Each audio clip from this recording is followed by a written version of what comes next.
सबको जय श्री कृष्ण, जय सिया राम, जय श्रीमन नारायण, जय जय श्री राधे, नर्मदे हर।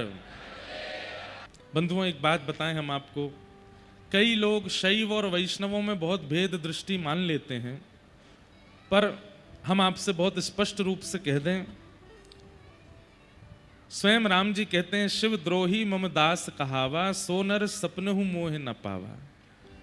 अगर कोई शिव से द्रोह करता है और मेरा दास है, कृष्ण की उपासना करते हैं, राम की उपासना करते हैं, लेकिन शिव से द्रोह करते हैं, तो कहते हैं प्रत्यक्ष तो भूल जाओ, स्वप्न में भी नहीं मिलूंगा मैं, अगर आप शिव से द्रोह करते हैं।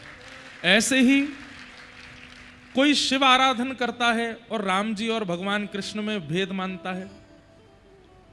कई लोगों में यह रहता है कि राम जी बड़े हैं, कृष्ण बड़े हैं, नारायण बड़े हैं कि शंकर बड़े हैं, शिव बड़े हैं कि विष्णु बड़े हैं। आपको क्या करना है, कौन बड़े हैं? सब बड़े हैं, सब श्रेष्ठ हैं। भाई छोटा बालक होता है ना, उसके लिए परिवार में सब बड़े हैं, वो सबके पांव छूता है, सबको सम्मान देता है, सबकी गोद में जाता है, सब उसको प्रेम देते हैं।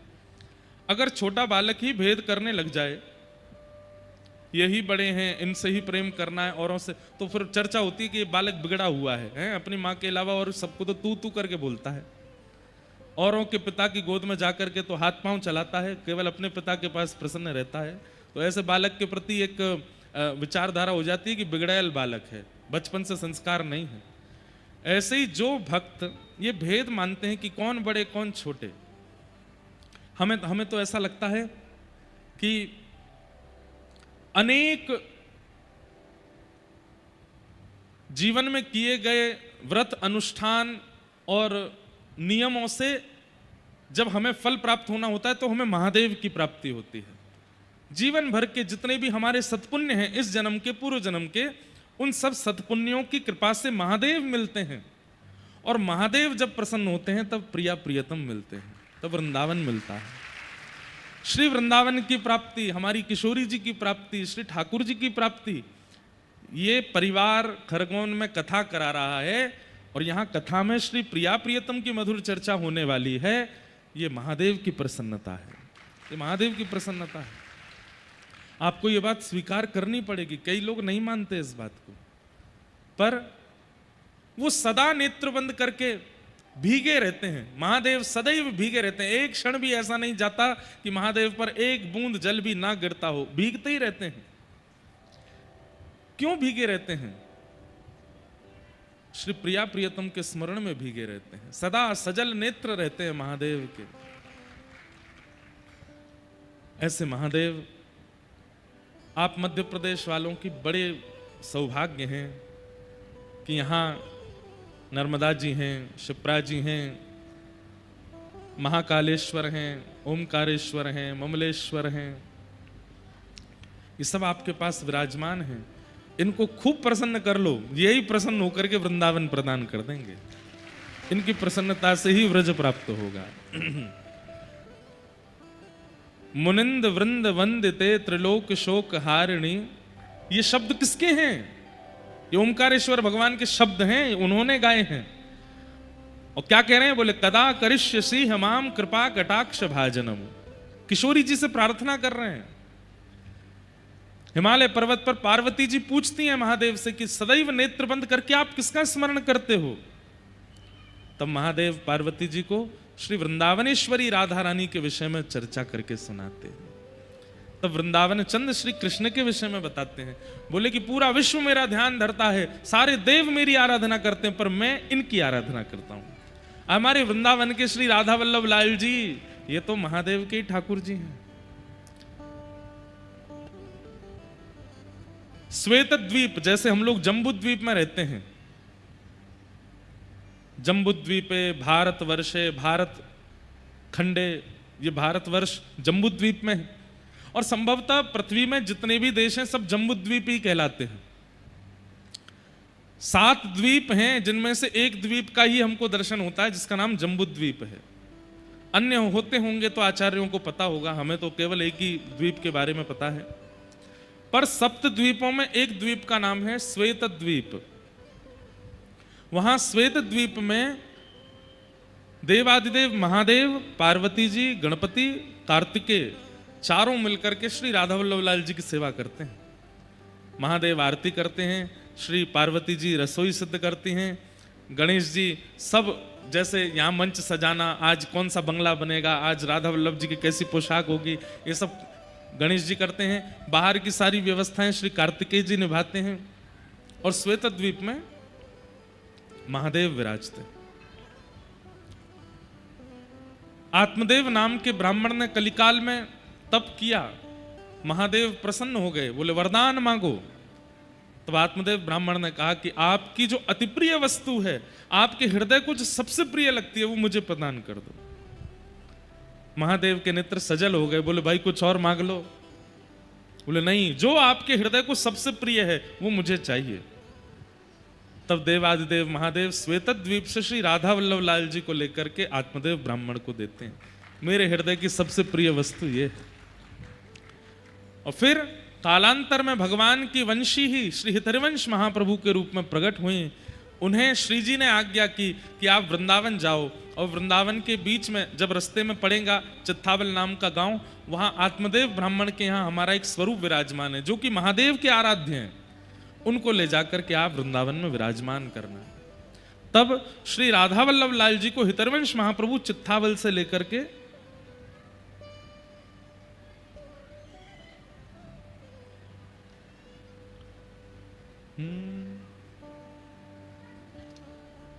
कौन सा स्वर है भाई?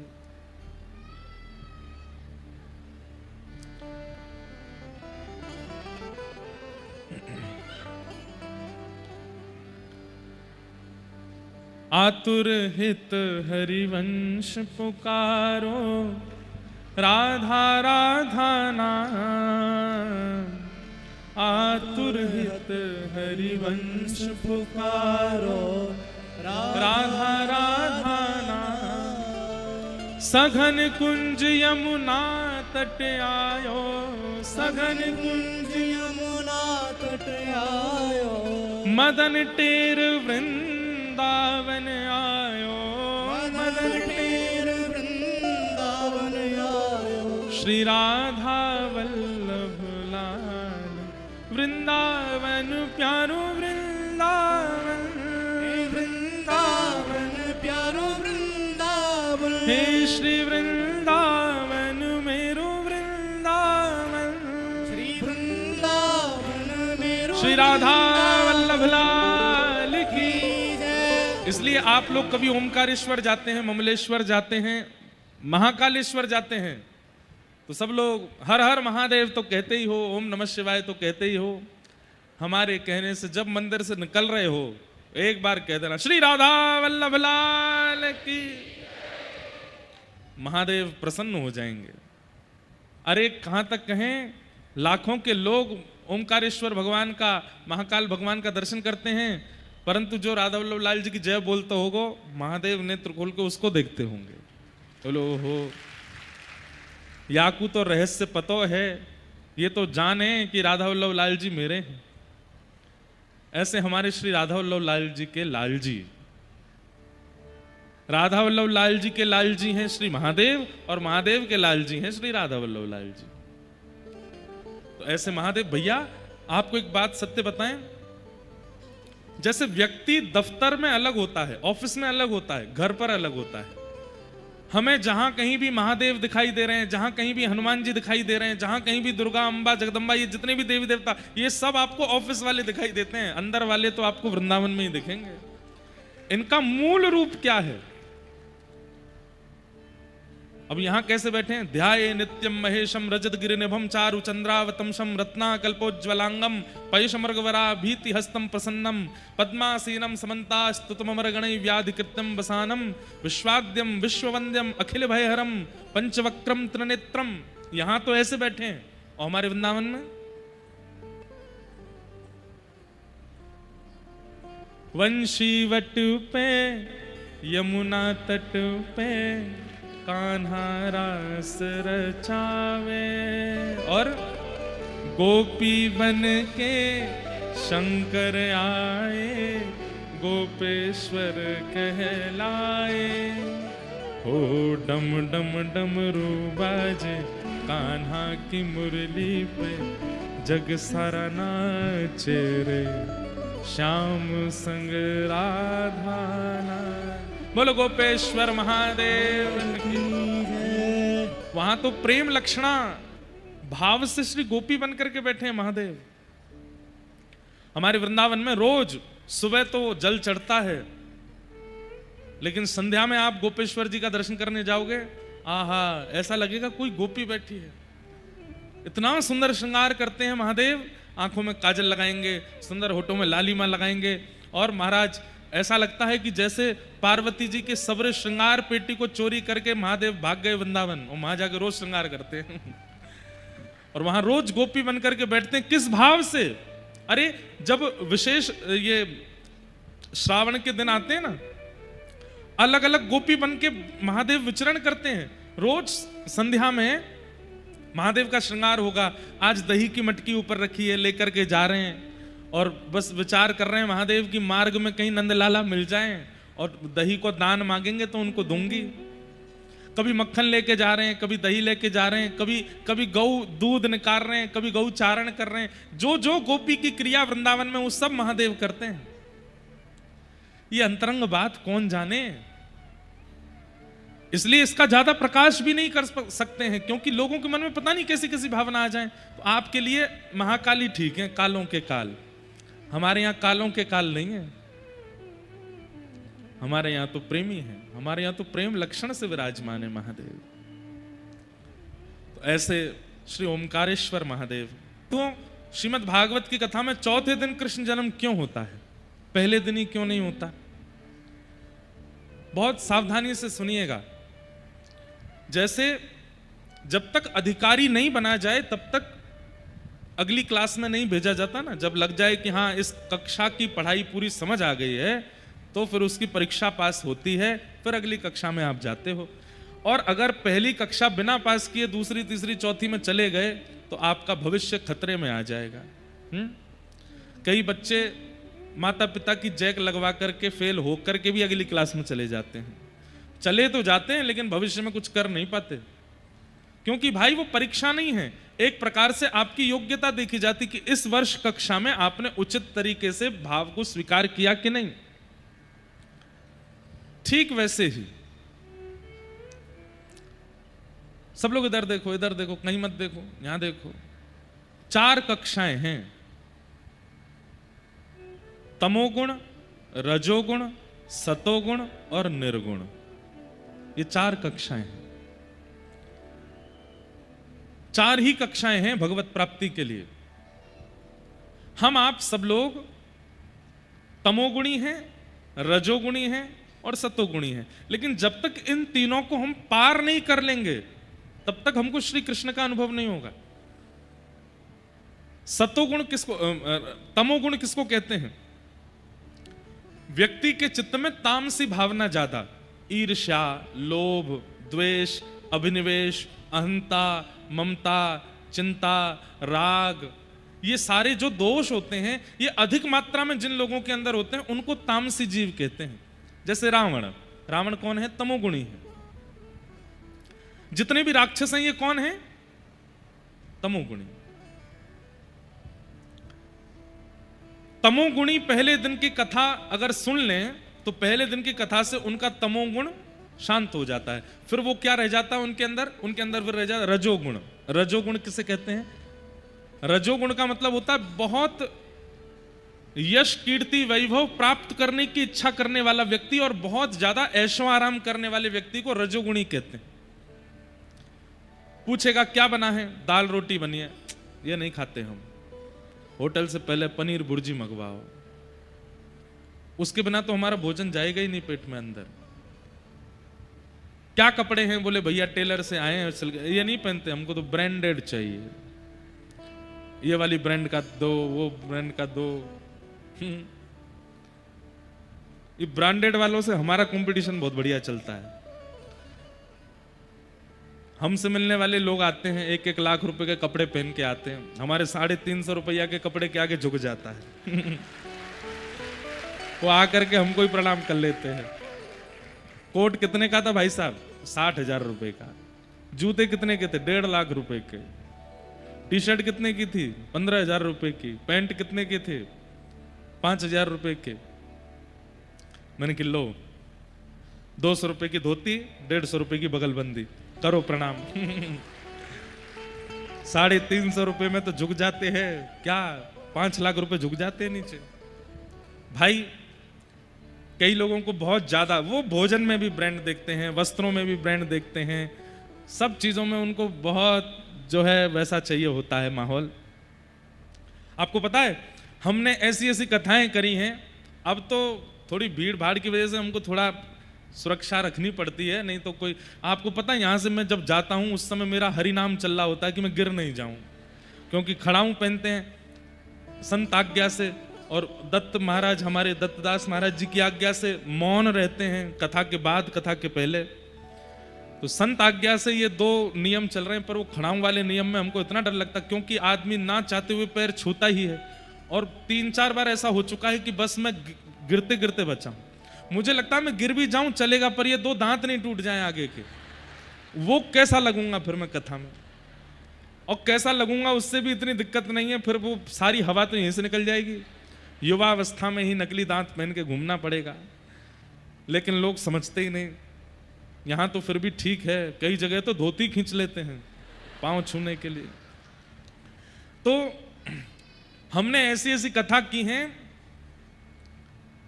एक जगह हमारी कथा हुई थी मध्य प्रदेश में, नाम नहीं बताऊंगा, नहीं तो वो लोग बेचारे देख रहे होंगे तो कहेंगे महाराज जी हमारी बोल रहे हैं।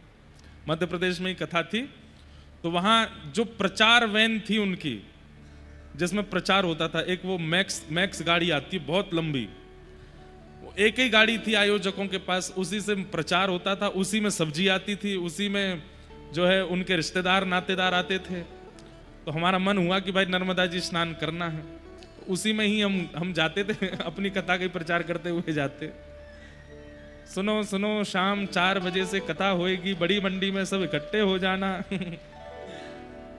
उससे कथा करने आते। एक जगह थी वहां गाड़ी की कोई ऐसी व्यवस्था नहीं थी, तो स्कूटी थी, स्कूटर हम ही चला के जाते मंच पर सीधे, खड़ी करके बाल वाल ठीक करके फिर बैठ के कथा करते। तो बहुत सारी कथाओं के अनुभव किए हैं। और महाराज मध्य प्रदेश का भिंड जिला, उस क्षेत्र में तो हमने ऐसी ऐसी कथा की है कि बस पूछिए मत। एक बार हमारी एक कथा तो ऐसे महापुरुष ने कराई, वो उस समय गुंडा नहीं थे लेकिन पूर्व गुंडा थे वो। तो जब कथा विश्राम हुई तो बोले महाराज जी इतने में काम चल जाएगा, आपकी सारी टीम की दक्षिणा हो जाएगी। मैंने भाई इतने में तो कैसे होएगा, इतना तो आने जाने का ही खर्चा है। तो फिर अपना उन्होंने पूर्व का पूरा परिचय दिया कि मैं पहले कौन था। मैंने कहा भैया सुनो, इसमें से 10,000 और डिस्काउंट कर लो, आप धरो, हम एक शरीर में अपने माता पिता के पास पहुंच जाए वही बहुत है। तो भाई कथाओं में बहुत कुछ अनुभव किए हैं, लेकिन हमें ऐसा लगता है कि आप लोग तो 3 दिन में रजोगुण तमोगुण सतोगुण से पार होते हैं। हमको तो 10 साल से ठाकुर जी लगे हैं, रजोगुण तमोगुण सतोगुण सबको धीरे धीरे, अभी सब पूरे हो भी गए होंगे पता नहीं, पर जिस दिन ये तीनों दिशा आपने पार कर ली, तीनों क्लास आपने पार कर ली, तब आप 4थी क्लास में पहुंचेंगे जिसका नाम है निर्गुण। और निर्गुण कौन है? व्रज की गोपियां। निर्गुण का मतलब क्या है? कृष्ण मन कृष्ण तन कृष्ण ही हमारो धन, 8 याम ऊधो हमें कृष्ण ही सो काम है। सब कुछ कृष्ण है। देखेंगे तो कृष्ण को, सुनेंगे तो कृष्ण को, चलेंगे तो कृष्ण के पास, बैठेंगे तो कृष्ण के पास, खाएंगे तो कृष्ण का प्रसाद, पहनेंगे तो कृष्ण का आवरण। कृष्ण के अलावा हमें और कुछ स्वीकार नहीं है। वो होते हैं निर्गुण, और उन्हीं को वृंदावन व्रज की कथा में प्रवेश मिलता है। तो इन 3 दिनों की कथा में रजोगुण तमोगुण सतोगुण से पार करके श्रोताओं को जब निर्गुण बना दिया जाता है, तभी वो कृष्ण लीला में प्रवेश करते हैं। अब आप लोगों ने वेशभूषा तो निर्गुण वाली बना ली, पीले पीले वस्त्र पहन लिए, सिर पर पाग पहन लिया, तिलक लगा लिए, मोर पिच्छ लगा लिए, माला पहन ली, पर हृदय से निर्गुण यदि नहीं बने होंगे ना, तो व्रज लीला में आपको प्रवेश नहीं मिल पाएगा। आगे कृष्ण पाछे कृष्ण, इत कृष्ण उत कृष्ण, जित देखूं तित कृष्ण मायरी। सब कुछ कृष्णमय हो जाए जिस दिन, उसी दिन गोपी बन जाते।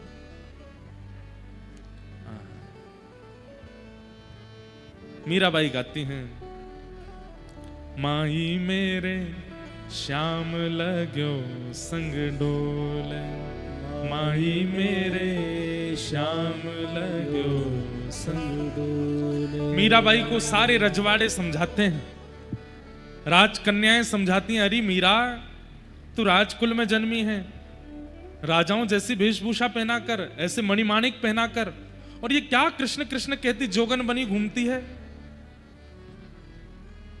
अरे कृष्ण मंदिर में जब जाती है तब कृष्ण कृष्ण गाया कर, तू तो सभा में भी कृष्ण गाती है, भोजनालय में भी कृष्ण गाती है, रसोई में भी कृष्ण गाती है, कक्ष में भी कृष्ण गाती है। अरे कहीं किसी के ब्याह में जाते हैं वहां भी कृष्ण गाती है, किसी के मातम में जाते हैं वहां भी कृष्ण गाती है। मीराबाई कहती है इसमें मेरा दोष नहीं है, आप लोगों को केवल मंदिर में दिखते हैं, पर मुझे तो सब जगह दिखते हैं। जित जाऊं उत ठाड़ो ही पावे, जित जाऊं उत ठाड़ो ही पावे। और माँ, अब मीराबाई अपनी स्थिति समझा रही है, लेकिन माँ सोचती है पागल हो गई है। मीराबाई कह रही है मैं जहां जाती हूं, कल हम लोग एक ब्याह में गए थे माँ, आपको वहां दुल्हा दुल्हन दिख रहे थे, पर मुझे तो दुल्हा के पीछे श्याम सुंदर दिख रहे थे। जित जाऊं उत ठाड़ो ही पावे, जित जाऊं उत ठाड़ो ही पावे। माँ बोली अच्छा तुझे सब जगह दिखता है? बोले हाँ। तू वो सामने आ जाता है तो तू मुंह फेर लिया कर, तू मत देखा कर उसकी ओर। मीराबाई कहती है मैं नहीं देखती तो मैं जहां मुड़ती हूं वहीं आके खड़ा हो जाता है और मुझे फिर बुलाने लगता है। बिना बुलाए बोले, बिना बुलाए बोले,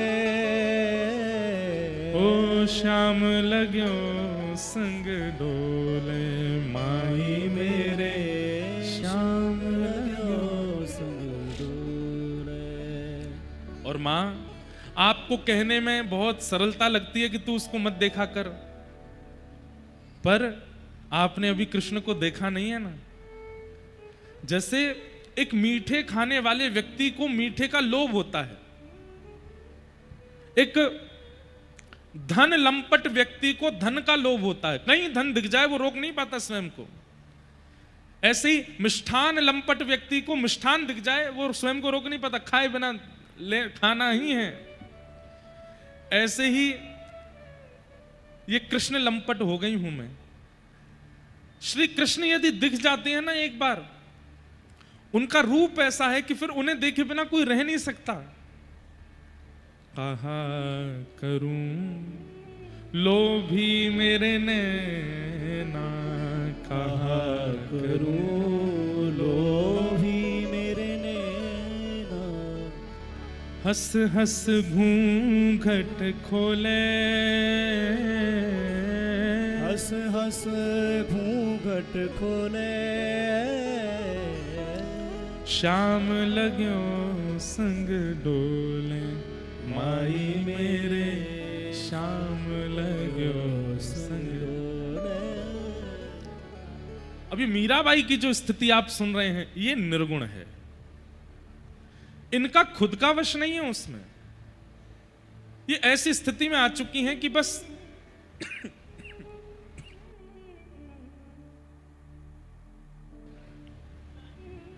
ये ठाकुर जी को नहीं बचती हैं, ठाकुर जी इनको बचते। और इसी कारण से भागवत की कथा में चौथे दिन कृष्ण जन्म होता है कि प्रथम दिन की कथा से तमोगुण, द्वितीय दिन की कथा से सतोगुण, तृतीय दिन की कथा से रजोगुण, ये तीनों श्रोताओं के समाप्त हों और वे निर्गुण बने, तब कृष्ण उत्सव होगा। लेकिन हमें एक बात कहने में कोई लज्जा नहीं होती है, हजारों लोग कथा सुनते हैं पर निर्गुण सब नहीं बन पाते। निर्गुण हजारों में 5 की गिनती के अंदर के लोग ही बन पाते हैं, 5 से ज्यादा लोग निर्गुण नहीं बन पाते। और उन पांचों की पहचान क्या है? जो निर्गुण बन गए होंगे उनकी पहचान क्या है? सबसे पहली पहचान, वो किसी कोने में बैठे होंगे, उनको कोई पहचान नहीं पाया होगा, सबसे पहली पहचान। दूसरी पहचान, यहां कथा प्रारंभ होती है और वहां उनके अश्रु प्रारंभ होते हैं, नेत्रों से वो प्रवाह रोक नहीं पाते। तीसरा उनका लक्षण, शरीर में प्रेम लक्षण प्रकट होने लगते हैं, कंपायमान होना, कंठ अवरुद्ध हो जाना, अपनी बातें पूरी ना कर पाना, चरण धरना कहीं, जाना कहीं, इस प्रकार की उनकी स्थिति हो जाती है। हमारी भाषा में, हम जो पढ़े लिखे लोग हैं, हमारी भाषा में उसको पागल कहते हैं। क्या कहते हैं? हम लोग पागल कहते हैं, वो लेकिन पागल नहीं है, हम ही पागल हैं। वो पागल नहीं, वो तो ठाकुर जी के द्वारा स्वीकार किया जा चुका है। ऐसी निर्गुणता जब जीवन में आती है तब गाने का अधिकार मिलता है, नंद घर आनंद भयो जय कन्हैया लाल की। पर कक्षा तो कक्षा है, विद्यार्थी को समझ में नहीं भी आया होगा विषय तो भी अध्यापक तो आगे पढ़ाएगा ना। वही हाल हमारा है, हमें आगे तो कथा सुनानी पड़ेगी, भले ही आप निर्गुण ना भी बने हो, लेकिन प्रयास कीजिए कि निर्गुणता चित्त में आवे तो कृष्ण लीला, व्रज लीला अद्भुत रूप से अनुभव होगी, उसका अनुभव ही अलग होगा।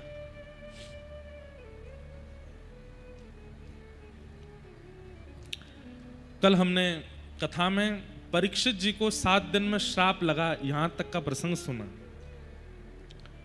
श्री सुखदेव जी महाराज पधारे और सुखदेव जी के चरणों में परीक्षित जी ने प्रार्थना करते हुए कहा कि हे भगवान, जिसके जीवन के केवल 7 दिन बचे हैं उसको अपनी मुक्ति के लिए क्या करना चाहिए, कृपा करके हमें बताओ।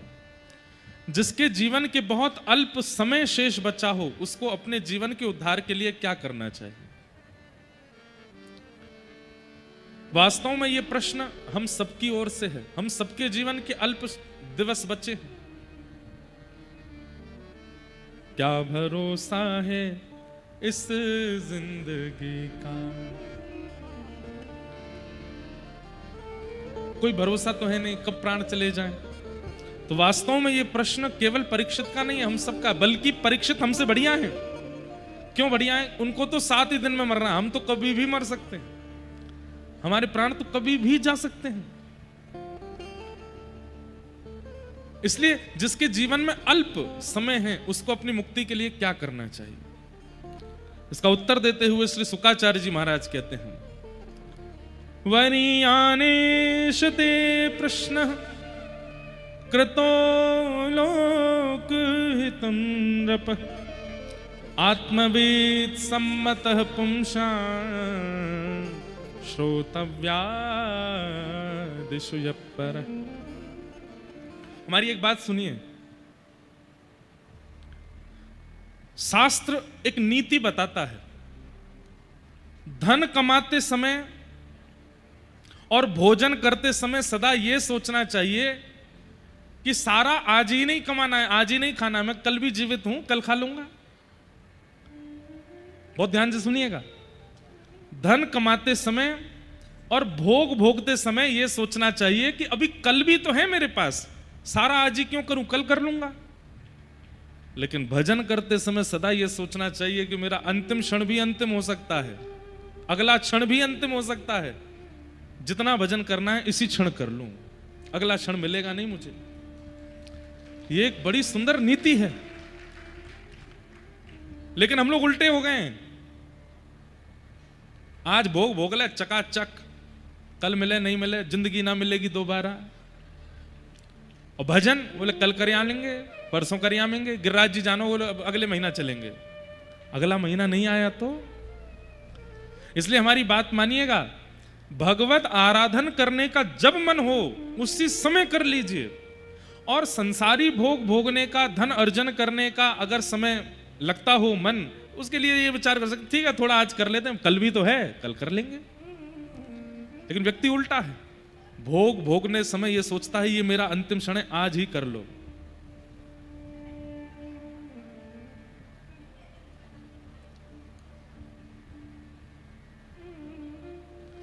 एक बहुत अच्छा गीत आया था, बहुत पुराना गीत, उस गीत के शब्दावली लगभग सबको याद होंगी। लेकिन उस गीत के प्रथम शब्द को मैं थोड़ा परिवर्तन कर दूं तो वो गीत और सुंदर हो जाएगा। सुनाए, अभी अभी आया मन में। हरि नाम जप ले के फिर हंसी रात हो न हो, शायद फिर इस जन्म में मुलाकात हो न हो। हरि नाम जप ले के फिर हंसी रात हो न हो। भैया आज ही जप लो, कल के भरोसे मत रहना। कल जपेंगे, कल नहीं हुआ तो, कल का दिन नहीं आया तो फिर क्या करोगे? इसलिए अगर आप भक्ति पथिक हैं तो इस सूत्र को अपनाइए कि भोग भोगने का समय आया हो, बहुत अधिक मात्रा में धन अर्जन करने का समय आया हो, तो उसको कल पर टाला जा सकता है। लेकिन वृंदावन जाने की योजना बन रही हो, गिरिराज जी जाने की योजना बन रही हो, कथा सुनने की योजना बन रही हो, हरिनाम जपने की योजना बन रही हो, उस समय तो इतने घबरा जाइए, क्या अगला घंटा मेरा अंतिम हो सकता है, इसी घंटे करना है मुझे जो करना है।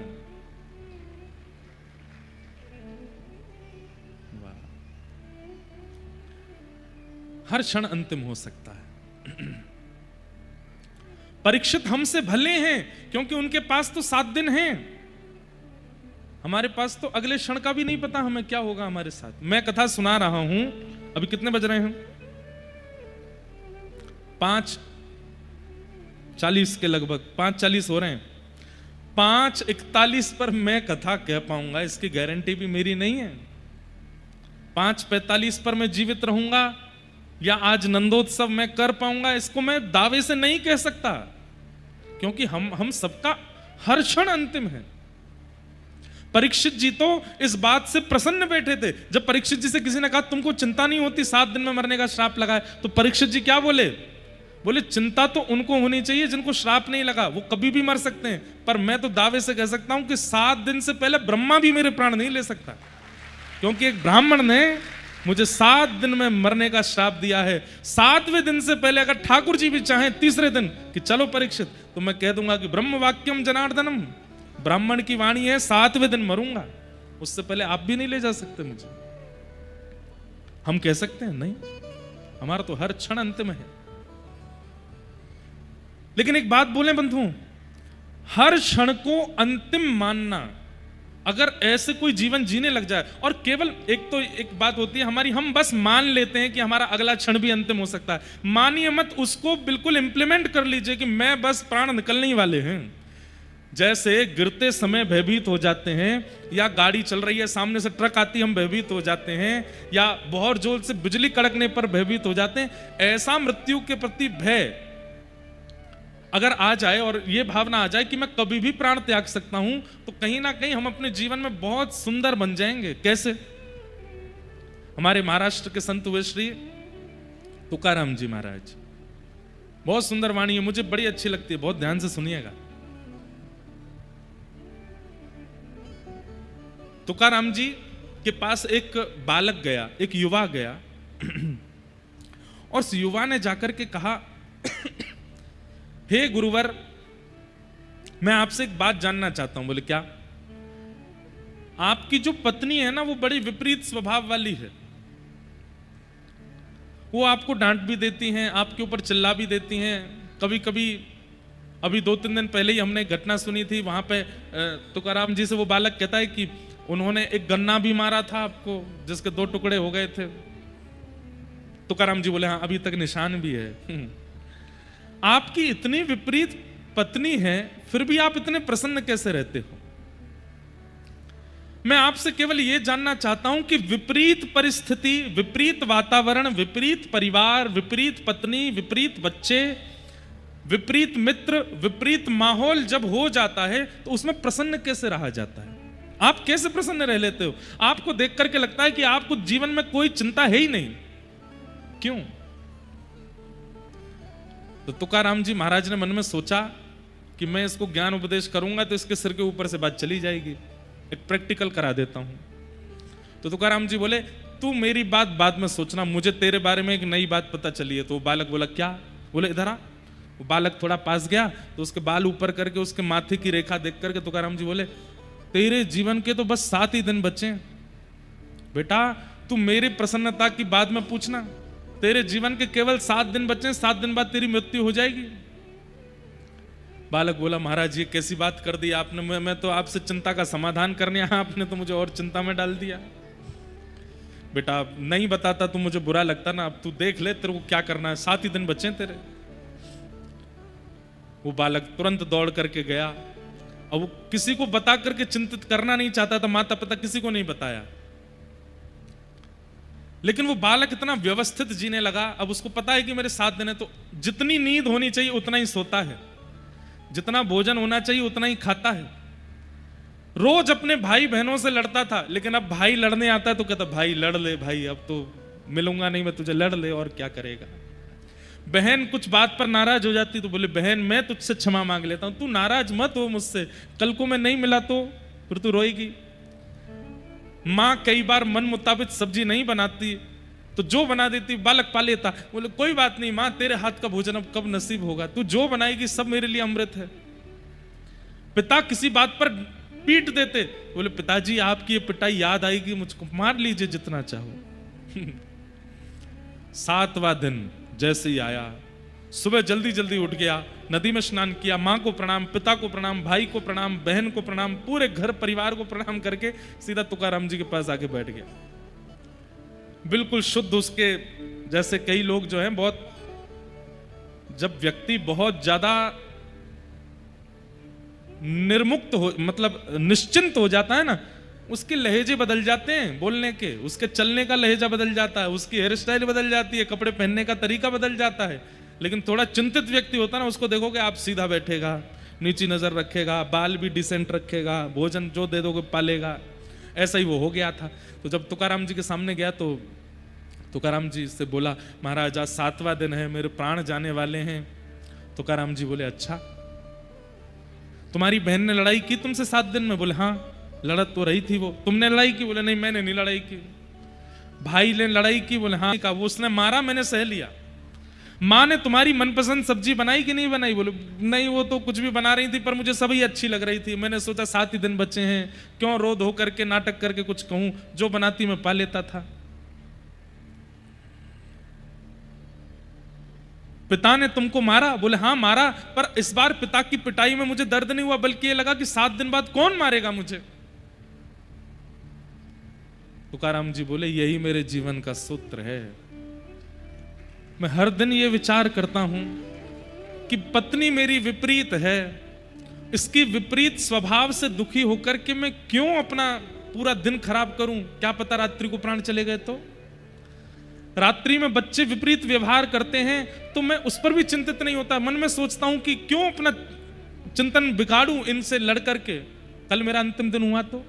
मैं हर दिन को अपना अंतिम मानता हूं और जीवन में आने वाली हर परिस्थिति को, चाहे अच्छी हो चाहे बुरी हो, सबको हंस करके स्वीकार करता हूं, क्या पता कौन सा समय अंतिम हो। बालक चरणों में गिर गया, बोले जय हो। इसीलिए आप तुकाराम जी हैं, क्योंकि आप मेरे प्रश्न का उत्तर सीधे सीधे ना दे करके मुझे समझा करके देना चाह रहे हैं। तुकाराम जी बोले बस यही मेरे जीवन का सूत्र है, हर क्षण को मैं अंतिम मानता हूं, इसलिए उस क्षण को लड़के झगड़ के परेशान होकर चिंता करके व्यर्थ नहीं करता।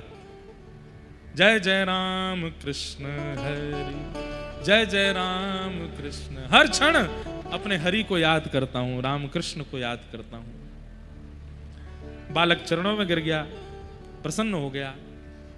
थोड़ी देर बाद बोला ये तो बता दीजिए कि आज प्राण जाएंगे कि नहीं मेरे। तुकाराम जी बोले बेटा कभी भी जा सकते हैं, ये बात सदैव चिंता में रखो, चिंतन में रखो।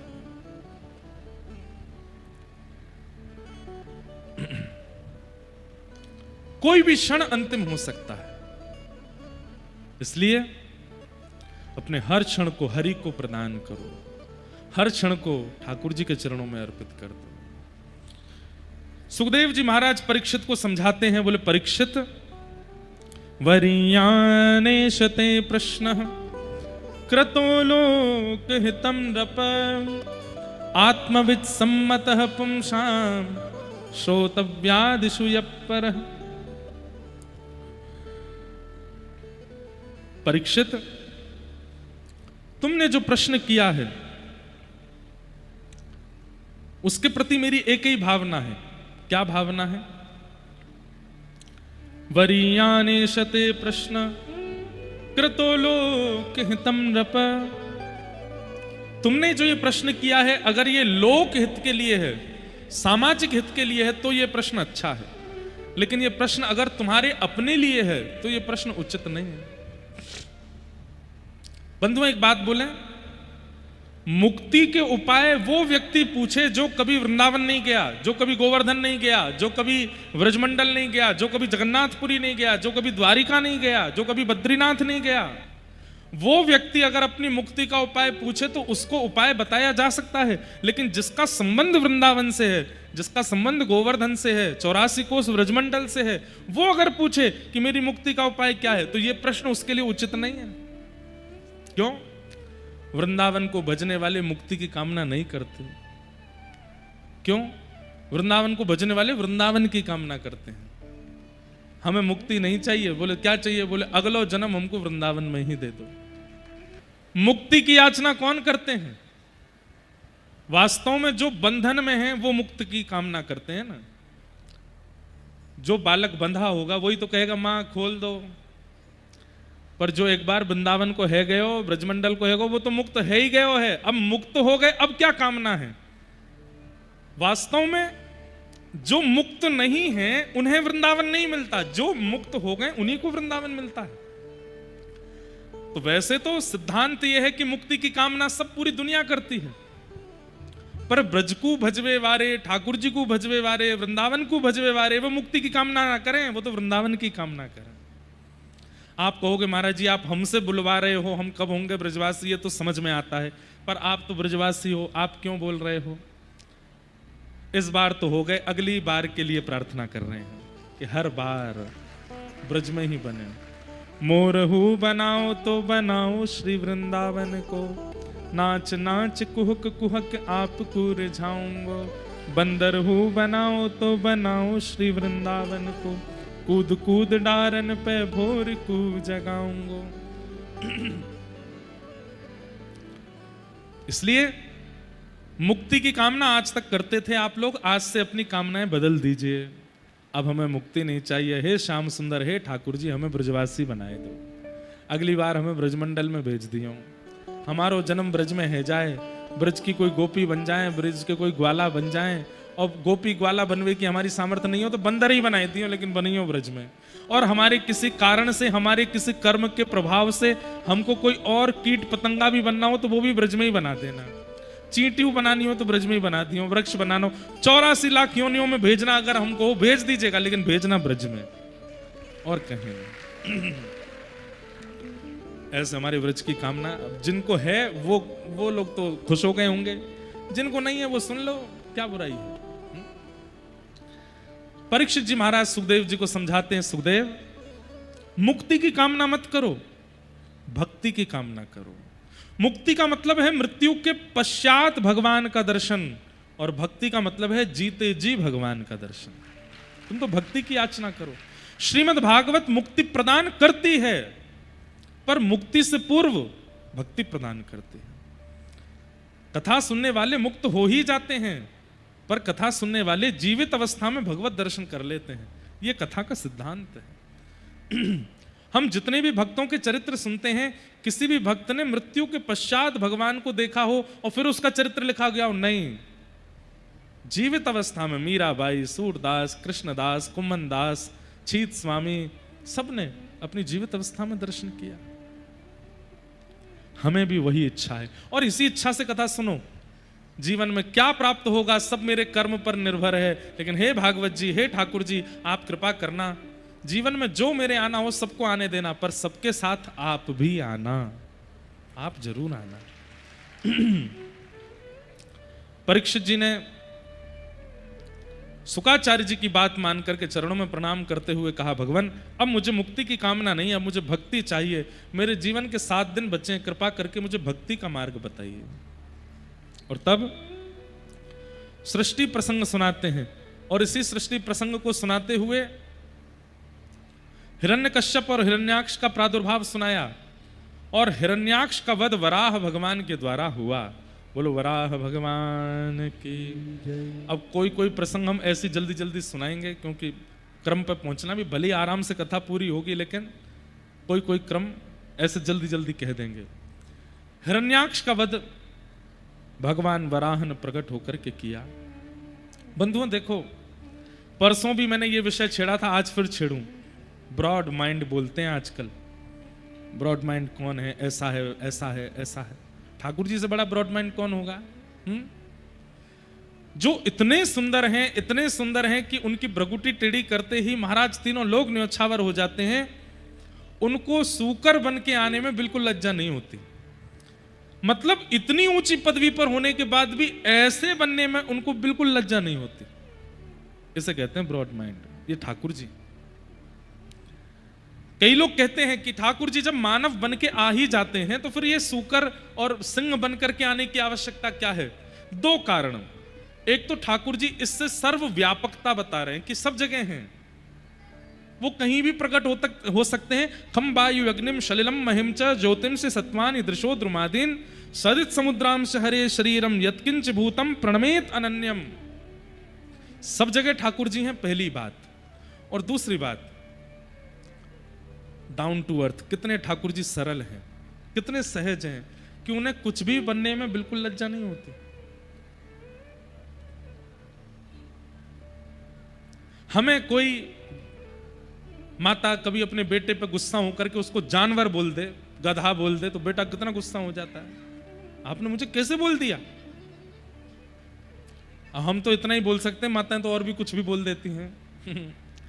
गुस्से में तो बोली दे। एक बात सुनो बच्चों, जितने बैठे हो, जिन बच्चों ने कभी माता पिता की डांट नहीं खाई, जिन बच्चों ने कभी माता पिता का हाथ से कुछ पाया नहीं, समझ लेना वो बच्चा जीवन में बहुत बड़ी उपलब्धि से वंचित हो गया।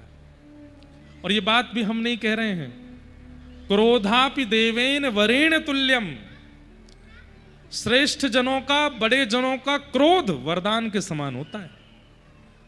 इसलिए माता पिता आपके कभी कभी थोड़े बहुत आपको हाथ दिखा देते हैं, चिल्लाते हैं, थोड़ा बहुत कुछ कह देते हैं तो अच्छी बात। जिनके माता पिता कुछ नहीं कहते तो बच्चों की जिम्मेवारी है ऐसा कुछ करो कि वो कहें, ऐसा कुछ करो। कभी महाराज माता जी भोजन बना रही हूं, बच्चों को ऐसा कुछ करना चाहिए कि भीतर से सीधा जो है चिमटा उछलता हुआ आवे। जिन बच्चों ने ये सहन किया है वो ही बड़े होकर के कुछ दिव्य बन पाते हैं।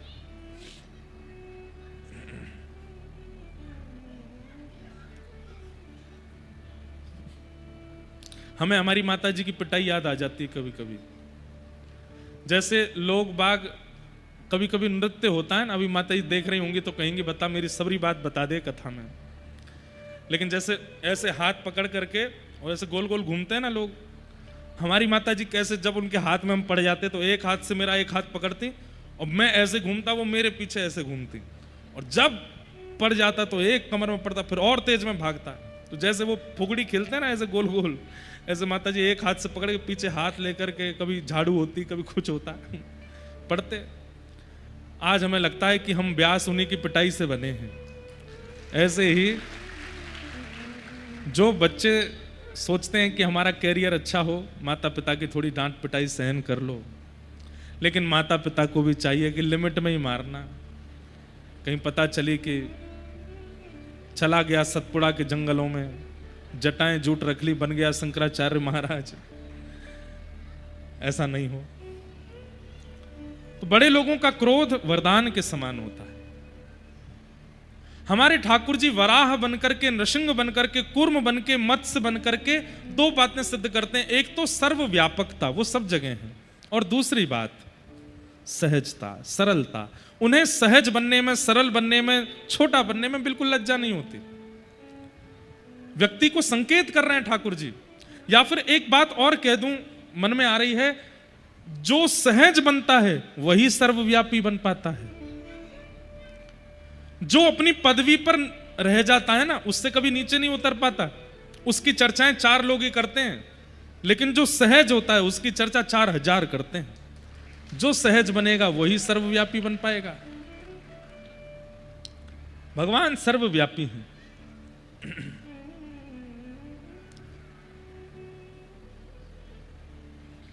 वराह बनकर के हिरण्याक्ष का वध किया। हिरण्यकश्यप ने इसी समय संकल्प ले लिया कि मैं हरि को नहीं छोड़ूंगा। इन्होंने मेरे भाई को मारा और मैं बदला लेने के लिए निश्चित ही कोई ना कोई प्रयत्न करूंगा। इस प्रकार भगवान के द्वारा यहां पर हिरण्याक्ष का वध हुआ। क्यों हुआ? क्योंकि हिरण्याक्ष पृथ्वी का हरण करके ले गया था गर्भोदक महासागर में। वहां से पृथ्वी को पुनः स्थापित किया और पृथ्वी पर प्रथम मानव के रूप में स्वयंभू मनु का आगमन हुआ। हम लोग बंदरों की संतान नहीं है भैया। अगर हम बंदर थे पहले, तो आज के वृंदावन के बंदर कब मानव बनेंगे? हम तो प्रतीक्षा कर रहे हैं। बटुआ चुरा के भाग जाते हैं, फ्रूटी लेके भाग जाते हैं, फोन लेके भाग जाते हैं। ये इंसान कब बनेंगे हमारे वृंदावन वाले? साइंस वाले इसका प्रमाण दे दें। ये वृंदावन अयोध्या के जो बंदर हैं, ये मानव कब बनेंगे? हम मानव ही हैं हमेशा से। हम मानव क्यों कहलाते हैं? क्योंकि हम मनु के संतान हैं। और देखिए कहीं ना कहीं अंग्रेजी में भी हमको मैन कहा जाता है। क्यों? क्योंकि मनु के पुत्र हैं। अब वो अपभ्रंश हो गया है। अपभ्रंश तो कितने सारे शब्दों का हो जाता है। कई गांव के नाम, कई शहरों के नाम बोलते बोलते अपभ्रंश होकर उनके नाम बदल जाते हैं। मनु के संतान है, इसीलिए हमको मानव कहा जाता है। तो स्वयंभू मनु प्रथम मानव हैं। और ये कहां से प्रकट हुए? ये ब्रह्मा जी के दाहिने अंग से प्रकट हुए और ब्रह्मा जी के बाम अंग से प्रकट हुई सतरूपा। ये दोनों प्रथम पति पत्नी हुए पृथ्वी पर। इनके 3 पुत्री और 2 पुत्र हुए। प्रियव्रत, उत्तानपाद ये 2 बेटे थे। आकुति, देवहूति और प्रसूति ये 3 बेटी थी। तो यहां आकुति और प्रसूति दोनों के जीवन काल के बारे में बताया। तभी यहां चर्चा हुई देवहूति माता की। देवहूति का विवाह कर्दम ऋषि के साथ में हुआ। कर्दम ऋषि ब्रह्मा जी की छाया से प्रकट हुए और इन्होंने अनेक वर्षों तक तपस्या की। भगवान ने प्रसन्न होकर के कहा कि वरदान मांगो। तो इन्होंने कहा कि हे नाथ, आपसे मैं जितना प्रेम करता हूं, मुझसे भी अधिक आपसे प्रेम करने वाली एक कन्या मुझे मिले जिससे मैं ब्याह करूं। मैं जितना आपका तप करता हूं, भजन करता हूं, स्मरण करता हूं, मुझसे भी अधिक आपका स्मरण करने वाली कन्या से मेरा ब्याह हो जाए। भगवान इतने प्रसन्न हो गए इनसे। तुमने कोई सामान्य वस्तु नहीं मांगी है, एक भक्त की याचना की है। आप पत्नी मांगते हो ठाकुर जी से, सोमवार के व्रत करके पति मांगते हो महादेव से, बृहस्पतिवार का व्रत करके पति की कामना करते हो, अहोई अष्टमी का व्रत करके संतान की कामना करते हो। पति मांगिए, पत्नी मांगिए, संतान मांगिए। एक शब्द और जोड़ दीजिए आगे, क्या? भक्त पत्नी, भक्त पति और भक्त संतान। अहोई अष्टमी का व्रत कीजिए, नव विवाहित माताएं, और कामना क्या रखें? हे नाथ, हमें बेटा नहीं चाहिए, बेटी नहीं चाहिए, भक्त बेटी चाहिए, भक्त बेटा चाहिए, जो कालांतर में आगे चल के हमारे कुल खानदान को आपसे जोड़े। उसकी गति, उसकी निष्ठा, उसका प्रेम आपके प्रति इतना हो कि उसको देख करके हमारे परिवार के लोग आपकी भक्ति करें। ऐसी संतान दो। देखना फिर ठाकुर जी या तो ध्रुव जी को भेजेंगे या प्रहलाद जी को भेजेंगे, नहीं तो खुद ही आ जाएंगे। हम क्या मांगते हैं? पुत्र मिले, पुत्री मिले। तो मिलते तो हैं पुत्र, पर कई बार उन पुत्रों में कंस जैसा स्वभाव आ जाता है। मिलते तो हैं पुत्र, पर कई बार उनमें रावण जैसी स्वभाव दृष्टिकोण होती है। पुत्री मिलती तो है, पर शूर्पणखा जैसी हो जाती है। बुरा नहीं मानिएगा माताएं बहनें, शूर्पणखा किसको कहते हैं? जिसके लंबे लंबे नाखून होते हैं उसको शूर्पणखा कहते हैं। सूप जैसे नख जिसके हैं, शूर्पणखा। और जो अपने नखों से ही अपनी क्रियाएं कर देती है, उसको शूर्पणखा कहते हैं। याचना करेंगे कि भक्त पुत्री हो तो मीराबाई आ जाएंगी, करमेती बाई आ जाएंगी। लेकिन आजकल के आपको एक बात बताऊं, कलयुग कितना खराब होता जा रहा है। देखो, बालक भक्त अगर बन जाता है, यहां कोई पीछे जाके, यहां बच्चे थोड़े हल्ला कर रहे हैं, बस उनको शांत कर दो। इधर देखो सब लोग। बालक यदि भक्त बन जाए तो आजकल माता पिता चिंता में आ जाते हैं। मैं बुलवाऊंगा नहीं, लेकिन मुझे पता है यहां कितने सारे बालक झूठ बोल के आए होंगे कथा सुनने के लिए। क्यों? क्योंकि माता पिता जाने नहीं देते। किसी समय में बालक झूठ बोल करके पार्टी करने जाते हैं, पीने जाते हैं, उल्टे सीधे काम करने जाते हैं। लेकिन ये कलयुग नहीं है तो क्या है कि झूठ बोल के कथा सुनने जाना पड़ता है, झूठ बोल के मंदिर जाना पड़ता है। ये ताली बजाने वाली बात नहीं है, ये चिंता करने वाली बात है भैया। खरगोन वासियों, हर बात पर ताली नहीं बजती है, ये चिंता वाली बात है। जिन माता पिताओं के बच्चे भक्त नहीं होते उनसे पूछिए कि बच्चों का फिर वो उनकी दुराग्रह सहन करना कितना मुश्किल होता है माता पिता को। हमारे ज्यादातर श्रोता युवा हैं, हमें पता उनकी पीड़ा। तिलक लगाने पर प्रतिबंध है, कंठी पहनने पर प्रतिबंध है। एक लड़की तो कहीं आई थी, एक लाली, वो बोली उसके माता पिता तो जबरदस्ती हाथ पैर बांध करके उसको प्याज खिलाते हैं। कैसे नहीं खाएगी? प्याज खाना छोड़ देगी तो फिर बिना प्याज खाने वाला पति कहां से मिलेगा? मैंने कहा उनको जाके बोल दो पिलाना भी शुरू कर दो।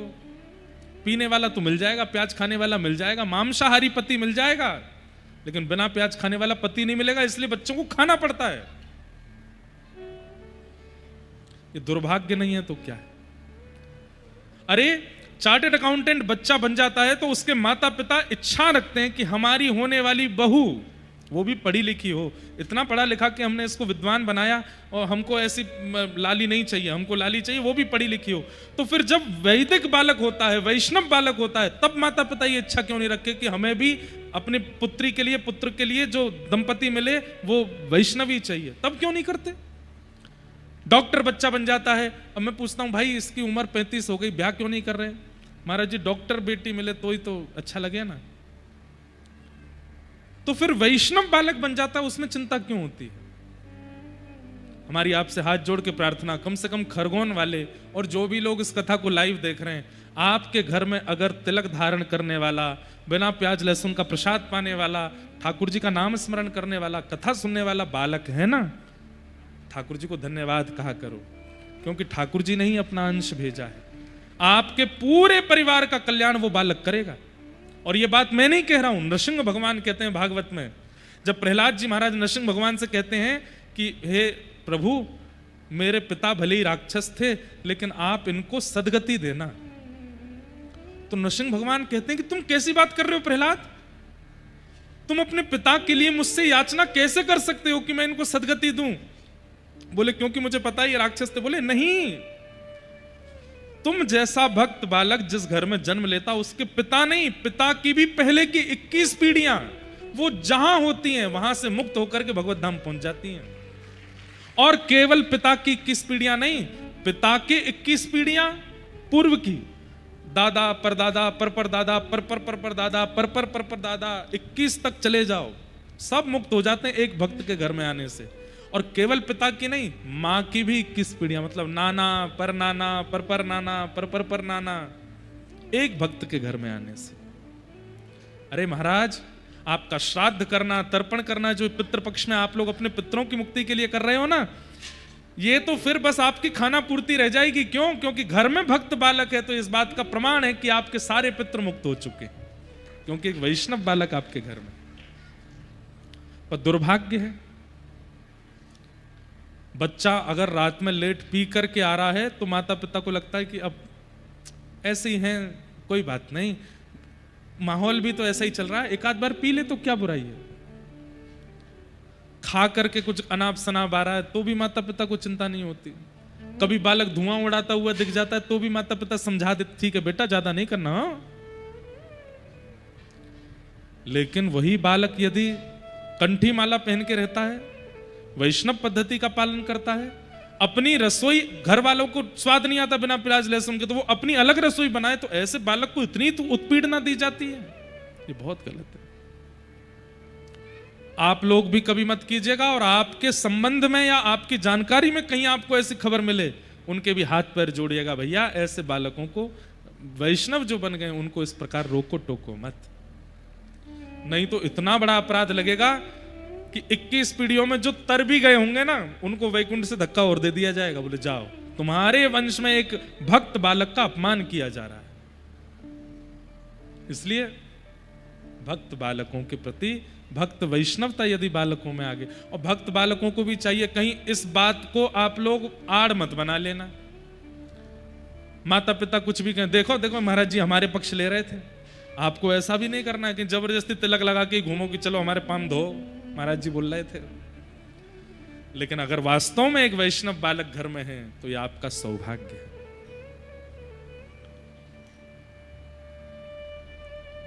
तो कर्दम ऋषि ने भगवान से क्या मांगा कि एक वैष्णव पत्नी मुझे मिले, और जितना वैष्णव मैं हूं, जितना भक्त मैं हूं, मुझसे अधिक उसके अंदर भक्ति हो, ऐसी पत्नी से मेरा ब्याह हो जाए। भगवान इतने प्रसन्न हो गए, बोले वाह, तुमने ऐसी वस्तु मांगी है, मैं प्रसन्न होकर के तुम्हें आज्ञा देता हूं, वरदान देता हूं, आज से ठीक 3 दिन बाद तो स्वयंभू मनु की पुत्री देवहूति से आपका विवाह होगा, और आपके यहां पुत्र रूप धारण करके मैं ही आऊंगा। देवहूति माता का विवाह कर्दम ऋषि के साथ में हुआ, और उनके यहां पर भगवान कपिल बन करके आए। कपिल भगवान ने आकर के देवहूति माता को सुंदर ज्ञान उपदेश प्रदान किया, उसी को सांख्य शास्त्र कहते हैं। इस प्रकार देवहूति कपिल देव का संवाद श्रीमद् भागवत जी में खूब विस्तार से सुनाया गया। तत्पश्चात भगवान के परम भागवत भक्त श्री ध्रुव जी महाराज की कथा आई, जो कि अपने 5 वर्ष की आयु में ही वन में चले गए और वन में जाकर के भगवान को प्राप्त कर लिया। 5 वर्ष की आयु में, और केवल 5 महीने की तपस्या से भगवत प्राप्ति कर ली। इसका तात्पर्य क्या है बंधु? आप लोगों ने एक चीज अनुभव की होगी कि कई लोगों को उपलब्धि बहुत जल्दी प्राप्त हो जाती है, और कई लोगों का पूरा जीवन निकल जाता है फिर भी उपलब्धि नहीं मिल पाती। ऐसे ही कई लोगों को बहुत बाल अवस्था में ही भगवत अनुभव होने लग जाते हैं, और कई लोग 80 के हो जाते हैं तब भी उनको ठीक से ठाकुर जी का नाम जब भी नहीं आ पाता। इसके पीछे कारण क्या है? सब लोग इधर देखिए, मैं आज कथा कर रहा हूं, ये मेरे इस जन्म का प्रारब्ध नहीं है। पूर्व के कितने जन्मों की तपस्या या कितने जन्मों का नियम व्रत अनुष्ठान रहा होगा, कितने जन्मों में संतों की कृपा रही होगी कि तब इस जन्म में हम 18 वर्ष की आयु में कथा करने लग गए थे। ताली नहीं बजाओ, सुनो बात को। ये एक जन्म का फल नहीं हो सकता, और ना ही मुझे इस बात पर अभिमान करना चाहिए कि मैंने इतनी कम अवस्था में प्रारंभ। हमारे पूज्य पिताजी महाराज ने तो 14 वर्ष की अवस्था में कथा शुरू कर दी थी। आज हमारे पूज्य पिताजी महाराज को लगभग 53 वर्ष होने को आए हैं कथा करते हुए। कथा करते हुए 53 वर्ष होने वाले हैं। यहां कितनों की तो उम्र नहीं होगी इतनी, वो तब से कथा कर रहे हैं। और भारत के ऐसे भागवत के वक्ता हैं जिन्होंने अपने जीवन में सबसे ज्यादा कथाएं की हैं। 14 वर्ष की अवस्था में तो प्रथम कथा करने लगे थे, और वो भी ऐसे नहीं कि बस दिखा कि कोई काम धंधा नहीं हो रहा तो चलो कथा ही कर लेते। नहीं, 7-7.5 वर्ष की आयु में घर छोड़ करके गुरुदेव के सन्निधि में चले गए। अनंत श्री विभूषित श्री रामानुज प्रपन्नाचार्य गुरु जी 7.5 वर्ष की आयु में, 7.5 वर्ष के बालक को देखिए आजकल, इतनी सिंसेरिटी दिखती है उसके अंदर, इतना गंभीर होता है 7.5 वर्ष का बालक कि घर छोड़ के चला जाए पढ़ने के लिए। हमारे पूज्य पिताजी महाराज 7.5 वर्ष की आयु में गांव से यमुना पार करके, यमुना पार हमारा पिताजी का पैतृक गांव है भांडीर वन के पास, वहां से पिताजी आए वृंदावन। वृंदावन में आकर के पहले रास लीला में श्री कृष्ण बनते थे और कृष्ण का अभिनय करते थे। अब सुनिएगा थोड़ा, पिताजी का चरित्र सुनो। 7.5 वर्ष की आयु में, 7 वर्ष की आयु में श्री कृष्ण बनते थे रास लीला में पूज्य पिताजी। और उस काल में लगभग आज से 60 वर्ष पुरानी, 60 नहीं, लगभग 55-56 वर्ष पुरानी बात बता रहे हैं, तब कथाएं इतनी नहीं होती थी। होती थी, पर कथा इतनी लोगों को समझ में नहीं आती थी, बहुत कठिन कथाएं होती थी, इसलिए रासलीलाएं ज्यादा होती थी। तो रासलीला में भीड़ होती थी खूब, और रासलीला में बड़े बड़े आचार्य, बड़े बड़े संत भी जाया करते थे, क्योंकि तब सिनेमा होता नहीं था। तो ठाकुर जी कैसे लीला करते हैं उसको देखने का कोई जरिया होना चाहिए, तो रासलीला देखते थे। तो हमारे पूज्य पिताजी महाराज के गुरुदेव, शिक्षा गुरु अनंत श्री विभूषित श्री रामानुज प्रपन्नाचार्य गुरु जी कथा वो रासलीला में आते, और रासलीला जब देखते तो जब पिताजी कृष्ण बनकर के आते तो हमारे गुरुजी को लगता मैं पूरे दिन जो कथा पढ़ाता हूं, भागवत पढ़ाता हूं बच्चों को, उसमें जो कृष्ण का वर्णन करता हूं वो यही है, यही बालक है। अब तो वो जैसे किसी व्यक्ति को आदत लग जाती है ना किसी को देखने की, ऐसे हमारे पूज्य दादा गुरुदेव पिताजी को देखने जाते थे रासलीला में, इतने सुंदर लगते थे। लेकिन एक दिन उन्होंने मन में विचार किया कि ये बालक धीरे धीरे बड़ा हो जाएगा, अभी 7 वर्ष का है, कल 12 वर्ष का होगा, 15, 16, 18 वर्ष का होगा, और जब ये बालक 20-21 साल का हो जाएगा फिर तो कृष्ण बनेगा नहीं, तब तो फिर इसी को कंस बना दिया जाएगा, और मेरे नेत्र और किसी रूप में इनको स्वीकार कर नहीं सकते, क्या करूं? तब उन्होंने विचार किया कि इस बालक को पढ़ा लिखा करके मैं विद्वान बनाऊं, ताकि जो लीला ये आज अभिनय में कर रहा है वो लीला ये वाणी के द्वारा कह के सुनाए और जनमानस में भक्ति की स्थापना करे। तब गुरुजी ने पूज्य पिताजी को रास लीला से ले लिया।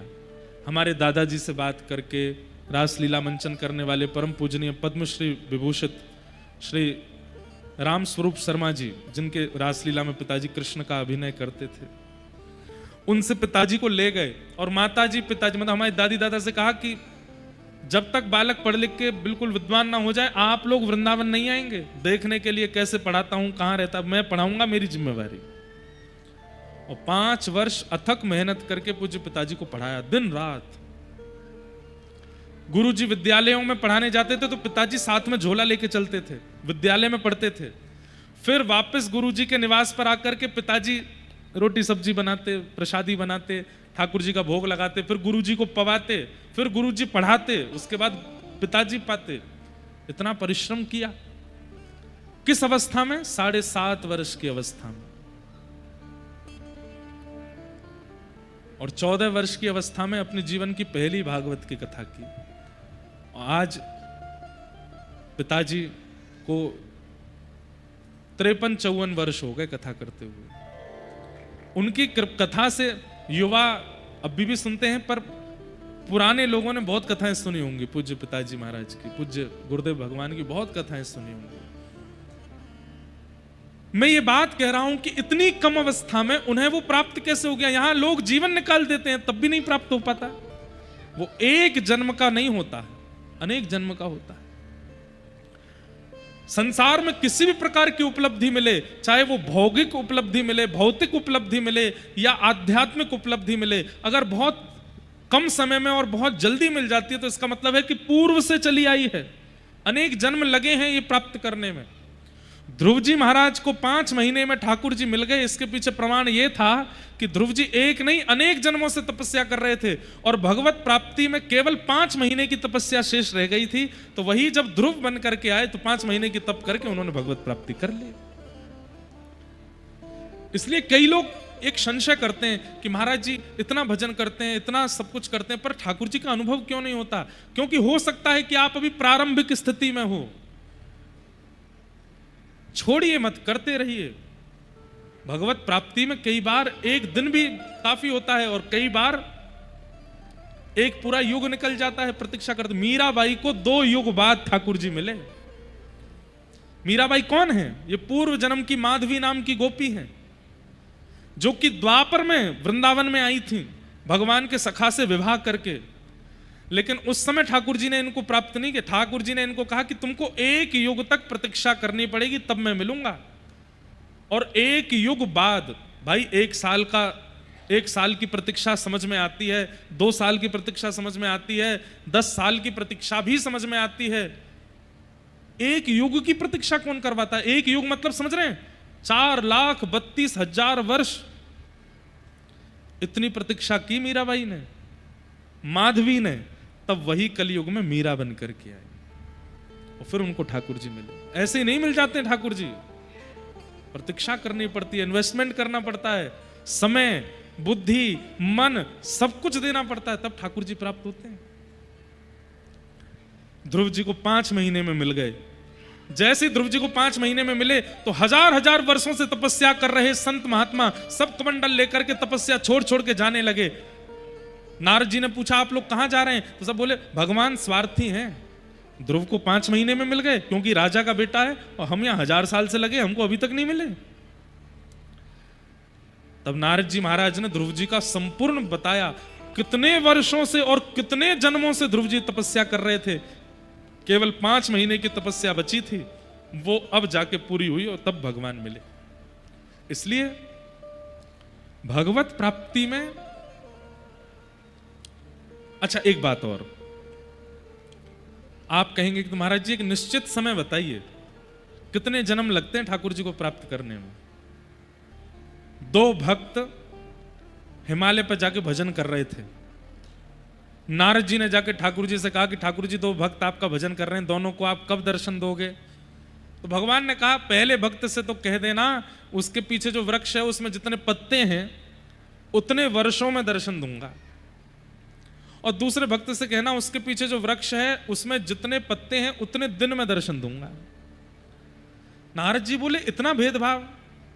दोनों साथ में हिमालय पर गए हैं और एक व्यक्ति को आप कह रहे हो कि वृक्ष में जितने पत्ते उतने वर्ष में दर्शन दोगे, और एक को कह रहे हो जितने पत्ते उतने दिन में दर्शन। ये कैसा आपका क्रिया है? ठाकुर जी बोले वो मत पूछो, बस जाके बोल दो। तो नारद जी भक्त के पास गए, पहले भक्त के पास बड़ी प्रसन्नता में गए। नारद जी बोले भाई इसके तो इतने ही दिन बचे हैं, ठाकुर जी मिल जाएंगे। उसने कहा हे नारद जी बताइए ना ठाकुर जी कब आएंगे? बोले तुम्हारे पीछे जो वृक्ष है उसमें जितने पत्ते हैं इतने दिन और लगेंगे, बस ठाकुर जी आ जाएंगे। उसने पीछे वृक्ष देखा तो उसमें थे करीब 1000-1500 के करीब पत्ते होंगे। देख करके बोला अभी इतने दिन और लगेंगे ठाकुर जी को आने में? बोले हाँ भैया अभी इतने दिन कौन सी बड़ी बात है, जल्दी निकल जाएगा। तू तो आनंद मना, इतने दिन ही लग रहे हैं, उसकी क्या हालत होगी, उसको तो इतने वर्ष लगेंगे अभी। लेकिन वो भक्त रोने लगा, मैं घर छोड़ के, पत्नी छोड़ के, बच्चे परिवार सब छोड़ करके आया, ठाकुर जी अभी इतने दिन और लगाएंगे? नारद जी बोले रो मत भैया, आ जाएंगे ठाकुर जी बस। अरे नहीं नहीं ठाकुर जी इतने दिन और लगाएंगे, अभी मेरा मन तो बड़ा खिन्न हो गया। नारद जी बोले दूसरा भक्त तो मर ही जाएगा सुन के, इतने पत्ते जितने हैं उतने साल लगेंगे। नारद जी जाकर के बोले भैया, उसने कहा प्रभु मुझे भगवान कब मिलेंगे? बोले भैया तुम्हारे पीछे जो वृक्ष है ना इसमें जितने पत्ते हैं इतने वर्ष लगेंगे ठाकुर जी को आने में। उसने जैसे ही सुना इतने वर्ष में ठाकुर जी मिलेंगे, वो सुनते ही नाचने लगा और नृत्य करते करते करते इतना आनंदित होगा, भाव विह्वल हो गया, नेत्रों से अश्रुपात होने लगे। तुरंत ठाकुर जी प्रकट हो गए, प्रकट होकर उसको दर्शन दे दिए। नारद जी ने ठाकुर जी का हाथ पकड़ा, झूठे हो आप, और खुद तो झूठे हो ही, मुझसे भी झूठ बुलवाते हो। ये क्या किया आपने? आपने कहा था उसको बोलना इतने पत्ते हैं इतने दिन में मिलूंगा, इसको बोलना कि इतने वर्ष में मिलूंगा, और वो तो बेचारा दिन सुन के घबरा गया और ये वर्ष वाला नाचने लगा तो आप तुरंत प्रकट हो गए। ठाकुर जी अब भी नहीं समझ में आया। बोले क्या? बोले मेरे मिलन में अवधि मायने नहीं रखती, दिन मायने नहीं रखते, समय मायने नहीं रखता, उत्साह मायने रखता है कि उत्साह कितना है। इस भक्त को इतने वर्ष बाद ही मिलना था, लेकिन इसका उत्साह इतना तीव्र हुआ कि उस उत्साह के कारण इसके वृक्ष में जितने पत्ते में जितने वर्ष थे वो वर्षों की अवधि घटती गई घटती गई घटती गई, और वो सारा उत्साह सारे वर्ष को समेट ले गया और मैं प्रकट हो गया। समझ में आई बात? अगर ठाकुर जी ने निश्चित किया है कि मैं इंद्रेश को 5 साल बाद मिलूंगा, और अगर मैं अभी उत्साहित होकर के भुजा उठा करके नृत्य करने लगूं, भगवत विरह में रुदन करने लगूं, भगवत प्रेम में व्याकुल हो जाऊं, तो 5 वर्ष की अवधि 5 मिनट में पूरी हो जाएगी, ठाकुर जी मिल जाएंगे। समझ में आई बात? ठाकुर जी से मिलन में अवधि नहीं है, ठाकुर जी से मिलन में उत्साह। एक हमारे वृंदावन के चौबे थे, मथुरा के। चतुर्वेदी ब्राह्मणों को हमारे यहां पे चौबे बोलते हैं। हमारे यहां एक प्रसिद्ध भोग पाते हैं कुछ ब्रजवासी जन, जिसको बोलते हैं भांग। लेकिन उसको भांग नहीं बोलते स्पष्ट, हमारे यहां उसको बोलते हैं दाऊ जी को प्रसाद है। कहा है? दाऊ दादा को प्रसाद है। दाऊ दयाल बिरज के राजा, भांग पीवे तो यहां पे आजा। तो दाऊ दादा का प्रसाद हमारे मथुरा के चतुर्वेदी खूब पाते हैं। एक चतुर्वेदी जी ने बढ़िया सुंदर दाऊ दादा का प्रसाद पाया, ठंडाई बना के पी गए और बोले सबसे मैं तो जा रहा हूं गोकुल, मथुरा से पल्ली पार गोकुल है। और जमुना जी में बैठ करके जैसे ही बोले नाव ते जा रहा हूं, गोकुल दर्शन करके आऊंगा। विश्राम घाट से जैसे नाव में बैठे, यमुना जी में नाव में बैठ करके पतवार चलाने लगे। अब तो दाऊ दादा को प्रसाद पा रखो है, बड़े प्रेम भाव से नाव से चलाते जा रहे हैं। चलाते चलाते चलाते सुबह से शाम हो गई, लेकिन गोकुल नहीं आया। और यमुना जी इतनी बड़ी नहीं है, नेकी है, ये पंडाल का दुगना इतनी बड़ी है यमुना जी, वहां गोकुल है सामने। चलाते चलाते शाम से आधी रात हो गई, लेकिन गोकुल नहीं आया। आधी रात से फिर सवेरे दिन हो गया, लेकिन अब भी गोकुल नहीं आया। चलती जा रही है नाव। तो जो चतुर्वेदी ब्राह्मण कल बैठ के साथ में बात कर रहे थे, वो सब आ गए। चौरे पूरा दिना निकल गो तो अभी तक ना पहुंचो गोकुल, पूरी रात निकस गई। तो बोलो भैया पतो ना, कल तो ही चला रहा हूं, अभी तक पहुंचो ही ना हूं। तब एक आकर के बोला, बोले पतवार तो चला रहा हूं, रस्सी तो खोली ना अभी तक, रस्सी तो वही बंधी भैया। ठीक वैसे ही भैया हम प्रयास तो खूब करते हैं, पतवार तो खूब चलाते हैं, खूब महाराज ओमकारेश्वर लो, महाकालेश्वर लो, नर्मदा जी लो, जगन्नाथपुरी लो, द्वारिका लो, लेकिन हृदय की एक रस्सी है वो अभी भी संसार की ममता में ही बंधी भई है। कितने प्रयास कर लो, कैसे पहुंच जाओगे? भाव क्या है? दूर नगरी कब है? जब पतवार तो है, नैया तो है, पतवार चलाना भी जानते हैं, नैया भी सही दिशा में चलाना जानते हैं, लेकिन फिर भी नगरी क्यों नहीं पहुंच पा रहे, गोकुल क्यों नहीं पहुंच पा रहे? क्योंकि कहीं ना कहीं आसक्ति की डोर जो चित्त की है वो अभी भी संसार में पड़ी है। कई लोगों को मैंने देखा, वो कंठी भी पहनते हैं, तिलक भी धारण करते हैं, कथा भी सुनते हैं, हरिनाम संकीर्तन भी करते हैं, नाम आश्रय भी ले लेते हैं, लेकिन जब विषय भोग की वस्तु सन्मुख आती है तो उसको भोगने में भी लज्जा नहीं करते, उसको भोगने में भी उनको चिंता नहीं होती। मतलब दोनों पहलू में पांव हैं उनके। विषय की बात आ जाए तो वहां पर भी कम नहीं है, और भजन की बात आ जाए तो वहां पे भी सबसे आगे आके बैठते हैं। आगे वालों को नहीं बोल रहा मैं, है ना?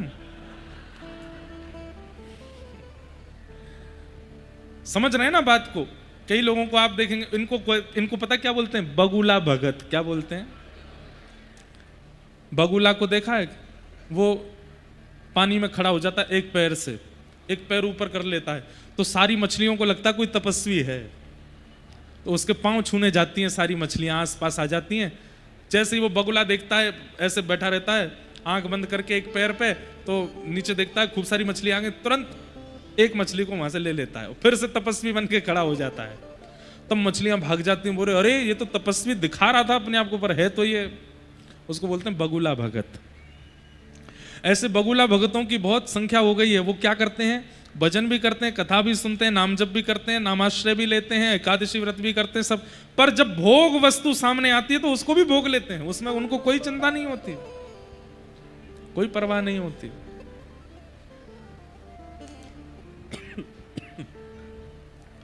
ऐसा नहीं। इसीलिए पतवार भी है, नाव भी है, लेकिन पहुंचे ही नहीं पाते ठाकुर जी के पास। क्यों? क्योंकि भोगों से जो मन हटना चाहिए वो हटा ही नहीं। कोई दूसरे वक्ता आ गए क्या? कौन राधे राधे बोल रहे पीछे से? पीछे वाले लोग देख लो भैया, जो राधे राधे बोल रहे उनसे कह दो हमें ही बोलने दो, अभी जब हम कहें तभी बोलना। ध्रुव जी महाराज को 5 महीने में ठाकुर जी मिल गए, भगवान प्रकट हुए, ध्रुव जी ने उनकी स्तुति गाई, और स्तुति में बहुत सुंदर बात कहते हैं। ध्रुव जी महाराज चरणों में प्रणाम करते हुए कहते हैं, हे नाथ,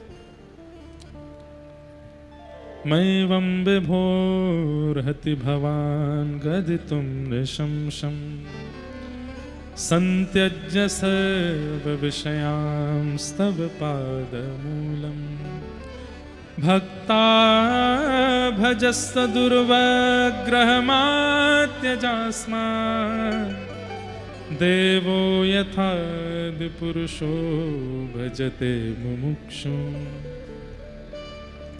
बहुत सुंदर बात। ध्रुव जी महाराज ठाकुर जी से कहते हैं, नाथ आप कृपा करके मुझे व्यसनी बना दीजिए।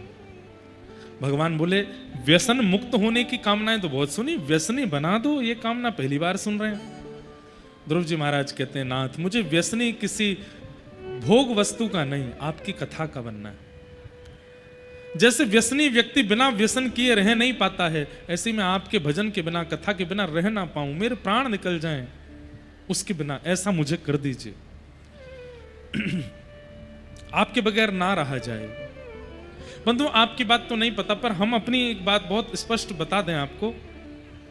हम बहुत थक जाते हैं, श्रमित हो जाते हैं, शरीर कई बार बहुत पीड़ा में भी आ जाता है, पर ये कथाएं जो लगातार चलती रहती है ना, अगर ये रुक गई, अगर कहीं कथा नहीं हुई, तो निश्चित है कि हमारी स्थिति भी ध्रुव जी जैसी है। कथा एक प्रकार का व्यसन लग चुका है, अब बिना कहे, बिना बोले, बिना किए अब नहीं रह सकते। 2-4 साल पहले ठाकुर जी अगर रोकना चाहते तो कर देते तो भी चलता, अब नहीं हो सकता। अब तो ऐसी स्थिति हमारी हो गई, ऐसी आप सबकी भी हो जाए कि अब बिना कथा तो ऐसा लगा कि प्राण, बिना जल के मछली, प्राण निकल ही जाएंगे। इसलिए बहुत लोग हमें समझाते हैं, बोलते हैं कि आप थोड़ा विश्राम किया करो, बीच में थोड़ा रुका करो। हम 2 बातें उनसे कहते हैं। पहली बात, हम बिना कथा के रह नहीं सकते। मन तो हमारा भी होता है कि बहुत 3-4-5 लगातार कथा हो जाती है, तो अब 2 दिन के लिए घर चले जाएं। पर 2 दिन के लिए घर जब जाते हैं तो 1 दिन में ही लगता है कि अब 1 दिन कब पूरा होगा, कब कथा में जाएंगे, फिर से कथा कब कहेंगे, फिर से वो भाव कब कहेंगे। क्योंकि यहां पर वही बातें नहीं चलती, वही भाव नहीं चलते। हमने अनुभव किया, यहां बैठते ही नए नए भाव ठाकुर जी अपने आप अनुभव कराते रहते हैं, और वो भाव इतने सुंदर लगते हैं। उनको कहना, सुनना, बोलना, उसमें इतना सुख मिलता है कि लगता है कि बस ये चलता रहे, ये प्रवाह है।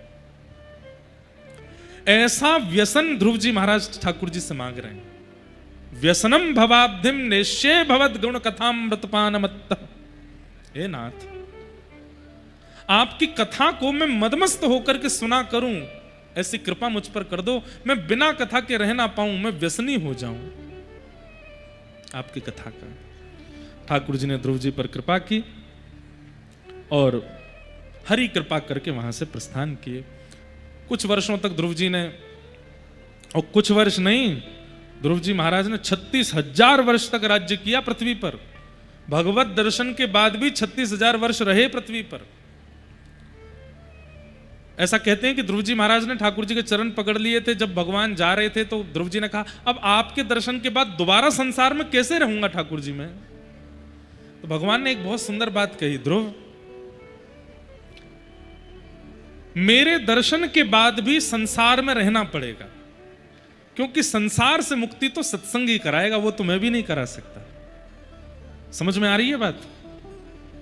ठाकुर जी के दर्शन के उपरांत, ठाकुर जी के दर्शन के पश्चात संसार छूट जाएगा ऐसा नहीं है, पर सत्संग के उपरांत संसार छूट जाएगा ये निश्चित है। ठाकुर जी के दर्शन से संसार छूटना होता तो रावण की मति क्यों नहीं बदल गई जब सामने राम जी खड़े थे। कंस की मति क्यों नहीं बदल गई जब सामने ठाकुर जी कृष्ण आ गए थे। हिरण्यकश्यप की मति क्यों नहीं बदल गई जब हिरण्याक्ष आए थे। हिरण्यकश्यप की मति क्यों नहीं बदल गई जब नृसिंह आए थे और हिरण्याक्ष के सामने वराह आए थे। इससे यह प्रमाणित होता है कि दर्शन से सुख तो मिलता है, दर्शन से आनंद तो मिलता है, दर्शन से अभिलाषाएं पूर्ण तो होती हैं, परंतु संसार निवृत्ति तो सत्संग ही कराएगा।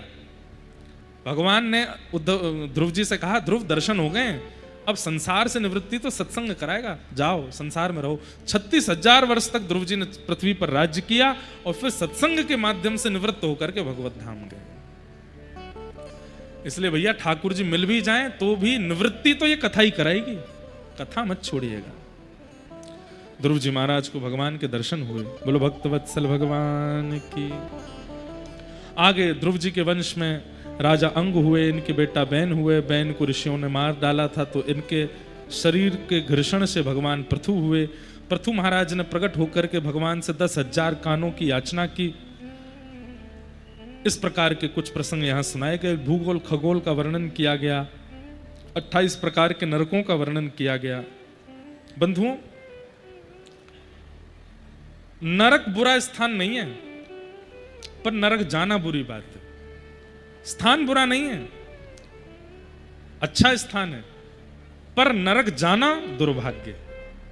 क्यों? नरक में क्या होता है? जैसे मैले कपड़ों की पिटाई होती है, क्यों होती है? वॉशिंग मशीन में डाला जाता है, वॉशिंग मशीन घुमा घुमा करके ऊपर नीचे आगे पीछे करके, और उसके जितने मैल होते हैं सबको निकाल के उसको स्वच्छ बना देती है। यही नरक में होता है। हम जितने दुष्कर्म संसार में करते हैं, उन सब दुष्कर्मों का परिणाम जो हम संसार में नहीं भोगते, उसको भोगने के लिए नरक जाना पड़ता है।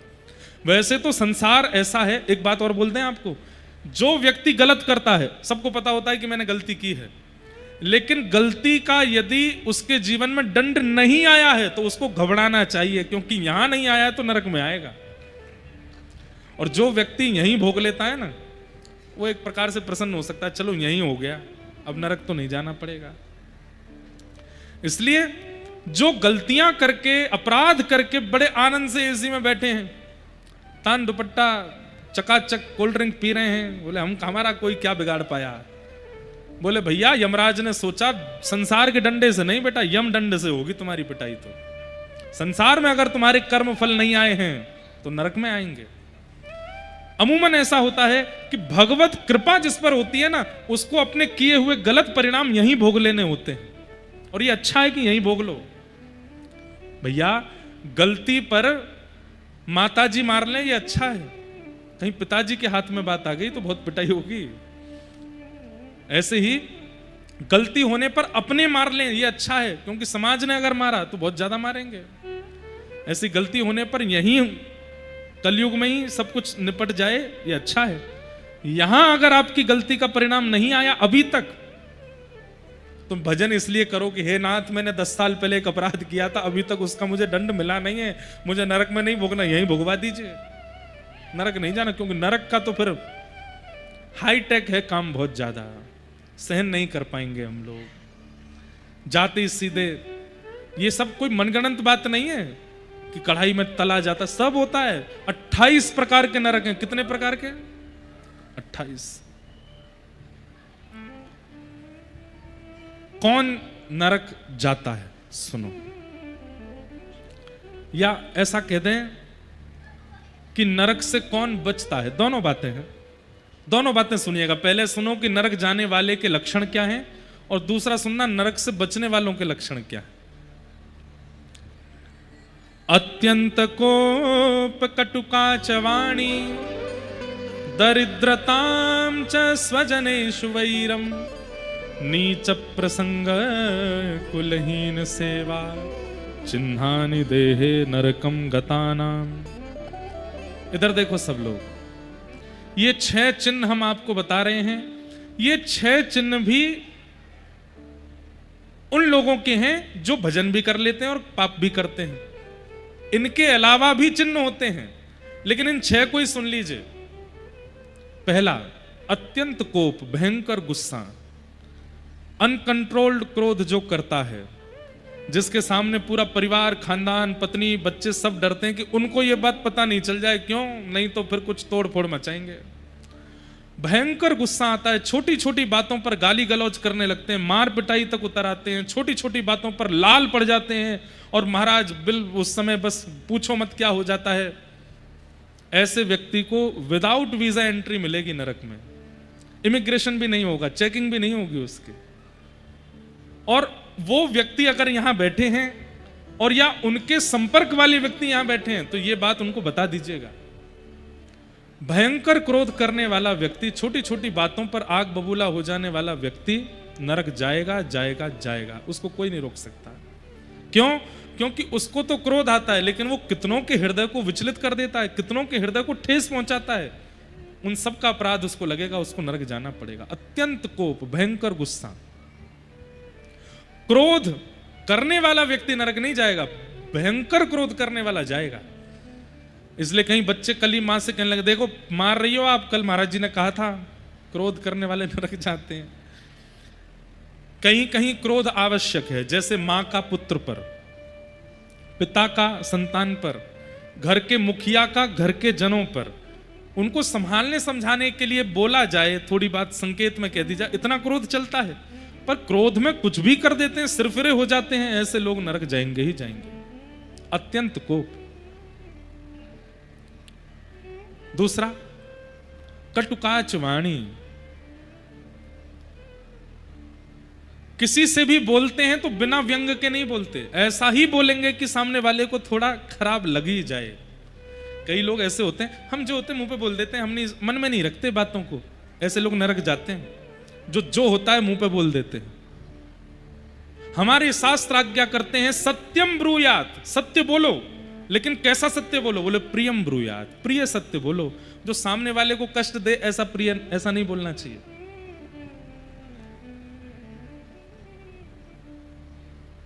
किसी बेचारे का ब्याह था और ब्याह में बहुत जोर की बारिश हो गई। अब उस समय परिवार, अरे कुछ नहीं हुआ, कुछ नहीं हुआ, ठीक है ठीक है, अरे कोई बात नहीं, इंद्र भगवान प्रसन्न हो रहे हैं, ऐसे लोग सांत्वना देते हैं। लेकिन उन्हीं में एक आया निकल के, सब चौपट कर दिया इंद्र देवता ने। मुहूर्त नहीं दिखवाया होगा तुमने, हमें तो लगता है कन्या उचित नहीं है तुम्हारे लिए, इसीलिए सब हो रहा है। अब तुम ब्याह तो हो गया, भाई भोगना तो पड़ेगा जीवन में। ऐसा नहीं बोलना चाहिए। कई माताओं को, कई दंपतियों को संतान नहीं होती, वर्षों निकल जाते हैं फिर भी संतान की प्राप्ति नहीं होती, तो कई लोग उनके प्रति भी दुर्भाव, निश्चित ही कोई अपराध किया बैठा होगा, पूर्व जन्म का ऐसा होगा, ये होगा, ये किया होगा, इसलिए ऐसा हो रहा होगा। ये सब नहीं। कड़वी वाणी बोलकर के जो दूसरों के हृदय को दुखी कर देते हैं, उन्हें भी नरक जाना पड़ता है। आपको पता है कि वास्तविकता क्या है, फिर भी आप उससे ना बोलो। कटुकाच वाणी। तीसरा, दरिद्रतांच। मेहनत करने पर जो मिलता है उसमें संतुष्ट नहीं होते, सदैव असंतुष्टि बनी ही रहती है। उसके पास जो है ये मेरे पास क्यों नहीं है, इसको जो मिल गया ये मुझे क्यों नहीं मिला, इसको मुझसे बेहतर कैसे मिल गया, इसके पास ये कैसे आ गया। जो दूसरों की उपलब्धियों से सदा अपने उपलब्धियों को कोसते रहते हैं, ऐसे लोगों को दरिद्र कहते हैं। और एक बात और सुन लो, ये आसन जो है ये दरिद्र आसन है। ऐसे बैठने वालों को दरिद्रता आ ही जाती है, सीधे बैठ जाओ। इसको दरिद्र आसन बोलते हैं। ऐसे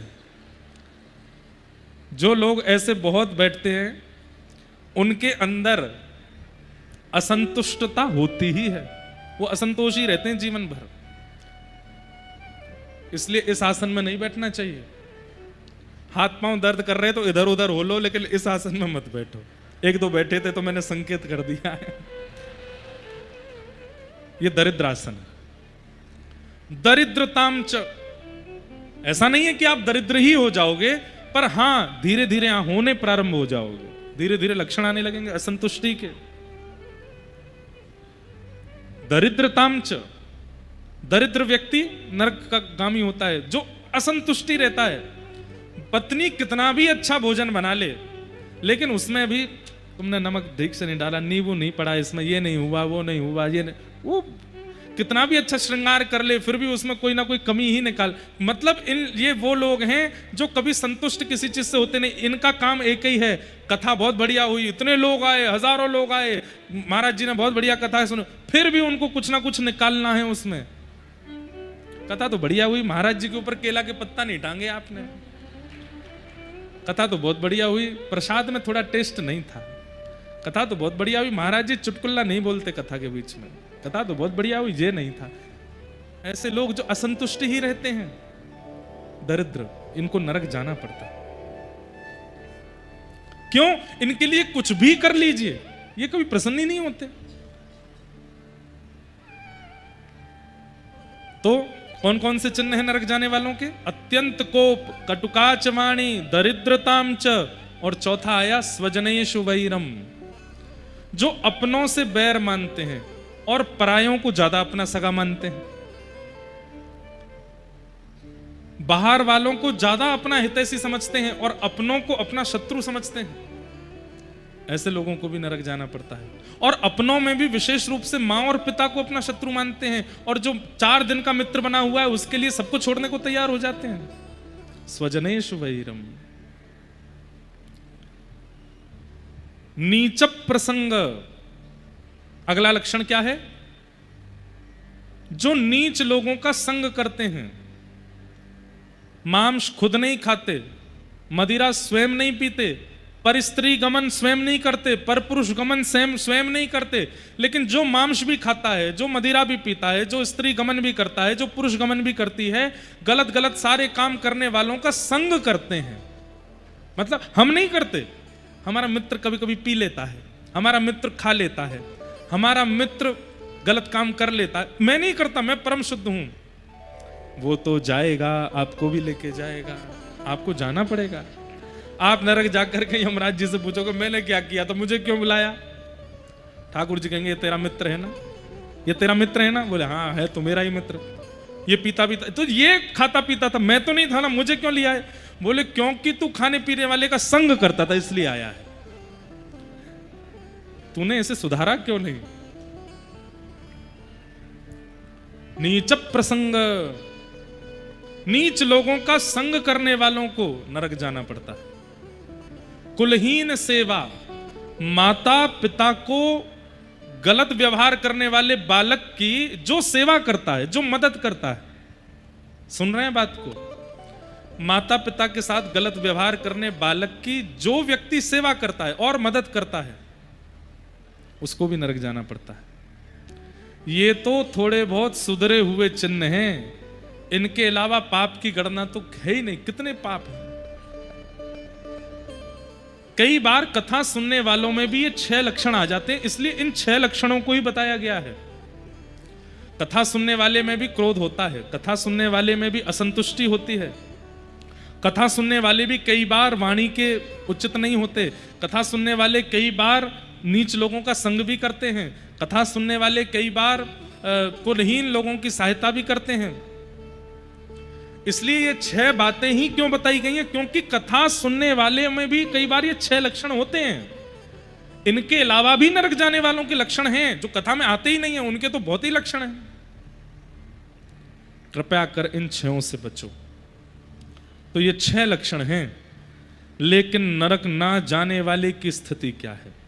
सुनिएगा, जो 3 काम रोज करता है उसको नरक नहीं जाना पड़ता। और ये बात मैं नहीं कह रहा हूं, कौन कह रहे हैं पता है? यम उवाच, स्वयं यमराज कह रहे हैं।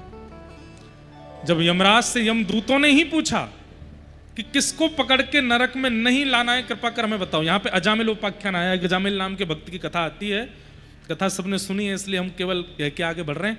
तो जब यमदूत उसको ले जाने लगे तो विष्णु दूतों ने आकर के रोक लिया और उसको लेके वैकुंठ चले गए। तब यमदूतों ने जाके यमराज जी से पूछा किसको पकड़ के नहीं लाना चाहिए, कृपा कर उसके बारे में हमें बताओ।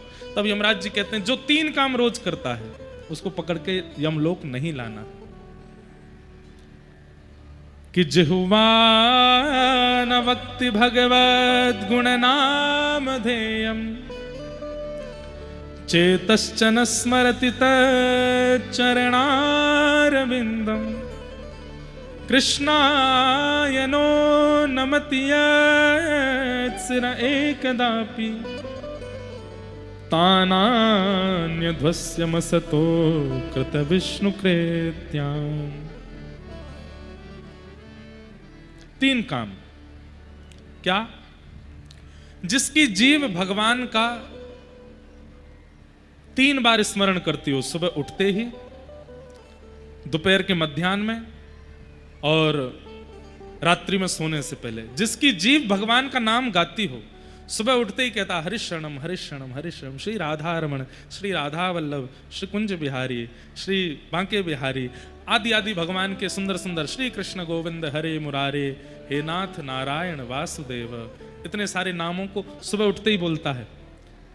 मध्याह्न भोजन करने से पहले फिर पुनः भगवान को हे जय श्री जगन्नाथ, जय द्वारिकानाथ, जय बद्रीनाथ, जय रंगनाथ, जय श्रीनाथ, जय द्वारिकानाथ, जय गिरधरनाथ, सब ठाकुर जी के नाम को गाता है। मनी मन नहीं बोलता है बाकायदा। सुबह मध्याह्न और रात्रि सोने से पहले। जो 3 बार भगवान का नाम गाता है, पहला लक्षण। दूसरा लक्षण, तीनों बार केवल नाम नहीं गाता, चित्त से याद भी करता है।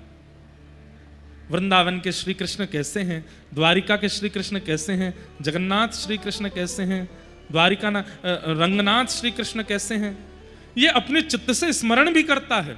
मतलब पहली क्रिया भगवान का नाम गाता है, दूसरी क्रिया मन से स्मरण करते हुए गाता है, और तीसरी क्रिया कृष्णायनो नमति यत्सिरा एकदापि, और तीनों बार अपना सिर श्री कृष्ण के चरणों में झुकाता है, दंडवत करता है। ये 3-3 डोज जो सुबह दोपहर शाम लेता हो, जैसे डॉक्टर कहते हैं ना 3 गोली हैं, सुबह लेनी है, दोपहर में, शाम को, ऐसी ये 3 डोज भगवान का नाम, चित्त से स्मरण और सिर झुका करके, जो 3 बार भगवान का स्मरण करता है, नाम गाता है, सिर झुकाता है, सुबह दोपहर शाम, उसको पकड़ करके नरक में नहीं लाना। बच गए आप सब लोग, खुश हो जाओ, अब तो निकल गए। क्योंकि अभी कथा में तो यही चल रहा है, सुबह उठती कथा का स्मरण, दोपहर में आती कथा में जाना है, रात में फिर कल का स्मरण, पूरे दिन भगवत स्मरण। जो स्थिति इस वक्त आपकी है कथा के काल में, यह स्थिति अगर 365 दिन बन गई तो नरक नहीं जाना पड़ेगा। ऐसे ही अगर हो गए तो नरक जाने की कोई जरूरत नहीं है। इस प्रकार नरकों का वर्णन किया। तत्पश्चात वृत्रासुर भक्त की कथा आई, प्रहलाद जी का प्रसंग सुनाया गया, जहां हिरण्यकश्यप के क्रोध पर, हिरण्यकश्यप के दुर्व्यवहार से भगवान नृसिंह बनकर के आए और हिरण्यकश्यप का वध किया। तत्पश्चात आगे त्रिकूट पर्वत पर श्री गजेंद्र रहते थे, जिन्होंने गजेंद्र मोक्ष स्तुति गाकर के भगवान को प्रसन्न किया। बलि के यहाँ भगवान वामन बनकर के गए और 3 पग में पूरा 3 लोक नाप करके बलि पर अनुग्रह किया। आगे अनेक भक्तों के चरित्र सुनाते हुए सूर्यवंश के राजाओं की कथा सुनाई। इसी सूर्यवंश में कथा सुनाते हुए भगवान श्री राम के प्रादुर्भाव का प्रसंग सुनाया। चंद्रवंश के राजाओं की कथा सुनाई और इसी चंद्रवंश में भगवान श्री कृष्ण का प्रादुर्भाव हुआ। अब हम झटपट ठाकुर जी को बुलाते हैं। चंद्रवंश के राजाओं की कथा सुनाई। चंद्रवंश में प्रवेश करने से पहले भगवान श्री राम का चरित्र सुनाया गया।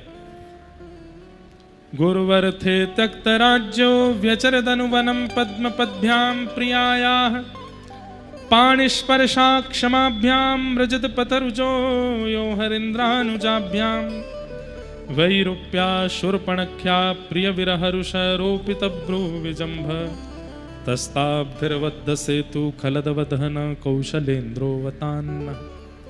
एक श्लोक में राम जी को प्रणाम करते हुए चंद्रवंश के राजाओं की कथा सुनाई और फिर इसी वंश में भगवान श्री कृष्ण का प्रादुर्भाव हुआ। कृष्ण लीला 2 श्लोकों में सुनाकर के श्री शुकाचार्य जी मौन हो गए। परीक्षित ने चरणों में प्रणाम किया, बोले भगवान मुझे सूक्ष्म कृष्ण लीला नहीं सुननी है, कृपा करके मुझे विस्तार से सुनाओ। कथितो वंश विस्तारो भवता सोम सूर्ययो राज्ञां चो भयवंश्यानां चरितं परमाद्भुतम्। विस्तार से सुनाइए। अब यहां शुकाचार्य जी परीक्षित की परीक्षा ले रहे हैं, ये वास्तव में कृष्ण लीला सुनने का अधिकारी है कि नहीं। क्यों? कृष्ण लीला में सबका प्रवेश नहीं है, मैंने पहले ही कथा में बताया। जो वास्तव में मन इंद्रियों से सबसे कृष्ण का होना चाहता है वही कृष्ण लीला श्रवण कर सकता है। और परीक्षित जी की परीक्षा लेने के लिए शुकाचार्य जी ने 2 श्लोकों में पूरी कृष्ण लीला सुना दी। परीक्षित जी महाराज के हृदय से भाव प्रकट हो गए, भगवान मुझे 2 श्लोकों में नहीं सुननी, कृपा कर विस्तार से सुनाओ। शुकाचार्य जी बोले तुम्हें 4 दिन हो गए, तुमने कुछ खाया पिया नहीं है, थोड़ा चले जाओ, कुछ खा लो पी लो, आराम कर लो, थोड़ी देर कथा को रोक देते हैं, उसके बाद फिर शुरू कर दूंगा, फिर विस्तार से कृष्ण लीला सुना दूंगा। लेकिन परीक्षित जी महाराज बोले भगवान पिबंतम त्वम मुखाम्भोज च्युत हरि कथामृतम, पिबंतम त्वम मुखाम्भोज च्युतम हरि कथामृतम, आपके मुख से इतनी सुंदर कथा चल रही है, उसका मैं पान कर रहा हूं, जिसके पान करने के बाद मुझे अब संसारी विषयों की भूख नहीं है नाथ। ये कथा ही मेरा पेट भर रही है, ये कथा ही मुझे आराम करा रही है, ये कथा ही मेरी इंद्रियों को तृप्त कर रही है। इसके अलावा अन्यत्र कुछ और क्रिया करने की मुझे आवश्यकता नहीं है। कृपा करके आप मुझे कृष्ण लीला विस्तार से सुनाओ। ये आवश्यक है कृष्ण लीला के लिए कि कथा केवल कथा ना लगे, कथा पोषक बन जाए। जैसे पानी पीने पर शीतलता का अनुभव होता है, भोजन करने पर भूख मिट जाती है, एक अलग सी ताकत आ जाती है, ऊर्जा आ जाती है। ऐसे ही कथा पोषण करने लगे, कथा सुनते ही ऐसा अनुभव होने लगे कि मेरा शरीर, मेरी बुद्धि, मेरे मन, मेरी इंद्रियां ये यहां से ऊर्जा प्राप्त करती हैं, तब कृष्ण लीला में प्रवेश हो सकता है। कृष्ण पोषक बन जाए।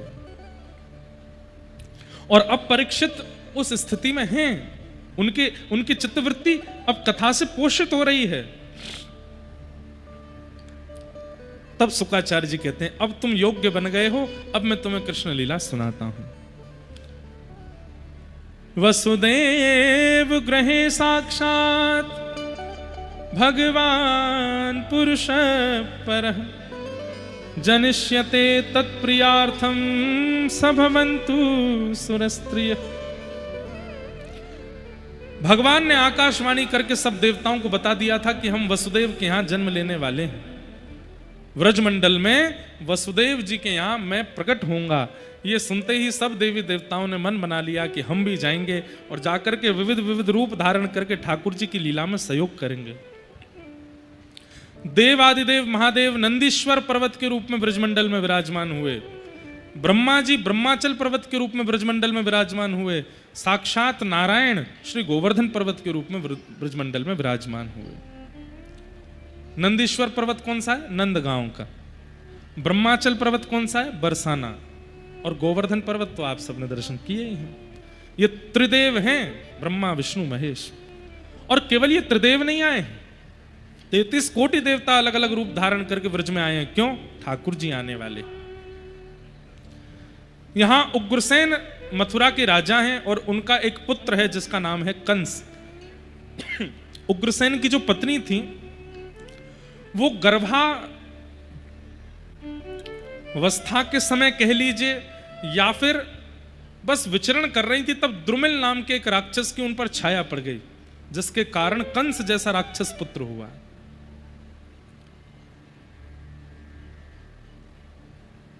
इसलिए हमारे यहां इतने प्रतिबंध किए जाते हैं, बाहर ना जाने के, ऐसे ना घूमने के, ये ना करने के। आजकल तो पूछे नहीं, सब करते हैं।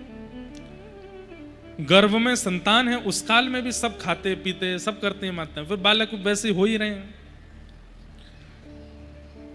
उग्रसेन की पत्नी वन में भ्रमण कर रही थी, तब द्रुमिल की केवल छाया पड़ गई उनके ऊपर, और उस छाया के कारण कंस जैसा राक्षस बालक हुआ। कंस ने बड़े होकर के अपने पिता को राज्यगद्दी ना देने पर, पिता ने राज्यगद्दी नहीं दी इसलिए पिता को ही बंद कर दिया कारागृह में, और स्वयं हठ पूर्वक अपने पिता की राज्यगद्दी पर बैठ गया। कंस की एक चचेरी बहन है जिनका नाम है देवकी। अपनी बहन का वसुदेव जी के साथ में उन्होंने विवाह किया। किस लिए? प्रजा में थोड़ी अच्छी मेरी छवि दिखे इसलिए। बुरा नहीं मानिएगा, राजा नेताजन जो होते हैं ये अपनी छवि सुधारने के लिए कई बार कई काम करते हैं। ऐसे ही कंस ने विचार किया कि मैं अपनी बहन का ब्याह करूंगा, कन्यादान करूंगा और खूब भव्यता से तो मथुरा के लोगों में मेरी छवि जो राक्षस की है वो अच्छी हो जाएगी। अपनी बहन देवकी का विवाह वसुदेव जी से किया, और विवाह तो किया, कन्यादान भी किया, सब कुछ किया। अपने पिता को कारागृह से खोला कि जाओ आप भी कन्यादान कर लो।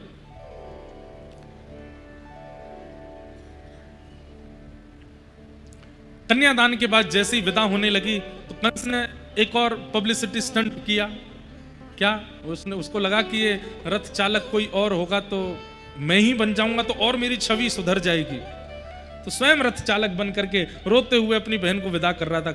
मथुरा के लोग बोले, फालतू में हमारे महाराज को सब लोग राक्षस बोलते हैं, देखो कितने देवता हैं ये। तो कंस की देवतुल्य छवि बन रही थी, तब देवताओं ने विचार किया कि भाई इन मथुरा वासियों को सच्चाई बतानी चाहिए। तुरंत आकाशवाणी हुई और आकाशवाणी करते हुए देवताओं ने कहा, अरे कंस, जिस बहन को तुम विदा करने जा रहे हो, इन्हीं का अष्टम गर्भ तुम्हारा काल होगा। सुनते ही कंस ने कुछ और विचार नहीं किया, तुरंत अपनी तलवार निकाली और जैसे ही देवकी को मारने लगा, वसुदेव जी ने हाथ पकड़ लिया, चरण पकड़ लिए, बोले कि इनको मत मारो। मथुरा वासियों के सामने छवि हो गई। बोले एक बात सुनते ही मारने को आ गया। बोले ये सब इसके मगरमच्छ के आंसू थे, ये तो बहुत बड़ा भक्त बन रहा था हमारे आगे, लेकिन वास्तविकता तो ये है।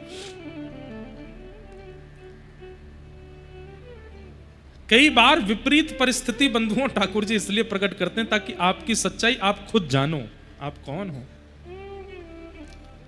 कई बार हम अपने आप को आवरण में इतना छिपा लेते हैं कि हम स्वयं से ही अवगत नहीं हो पाते, हमें स्वयं का ही परिचय नहीं होता, हमें हम ही अच्छे लगने लगते हैं। तब ठाकुर जी एक ऐसी परिस्थिति प्रकट करते हैं, उस परिस्थिति में हमें भी पता लग जाता है कि हम कौन हैं, दूसरों को तो पता लगता ही है।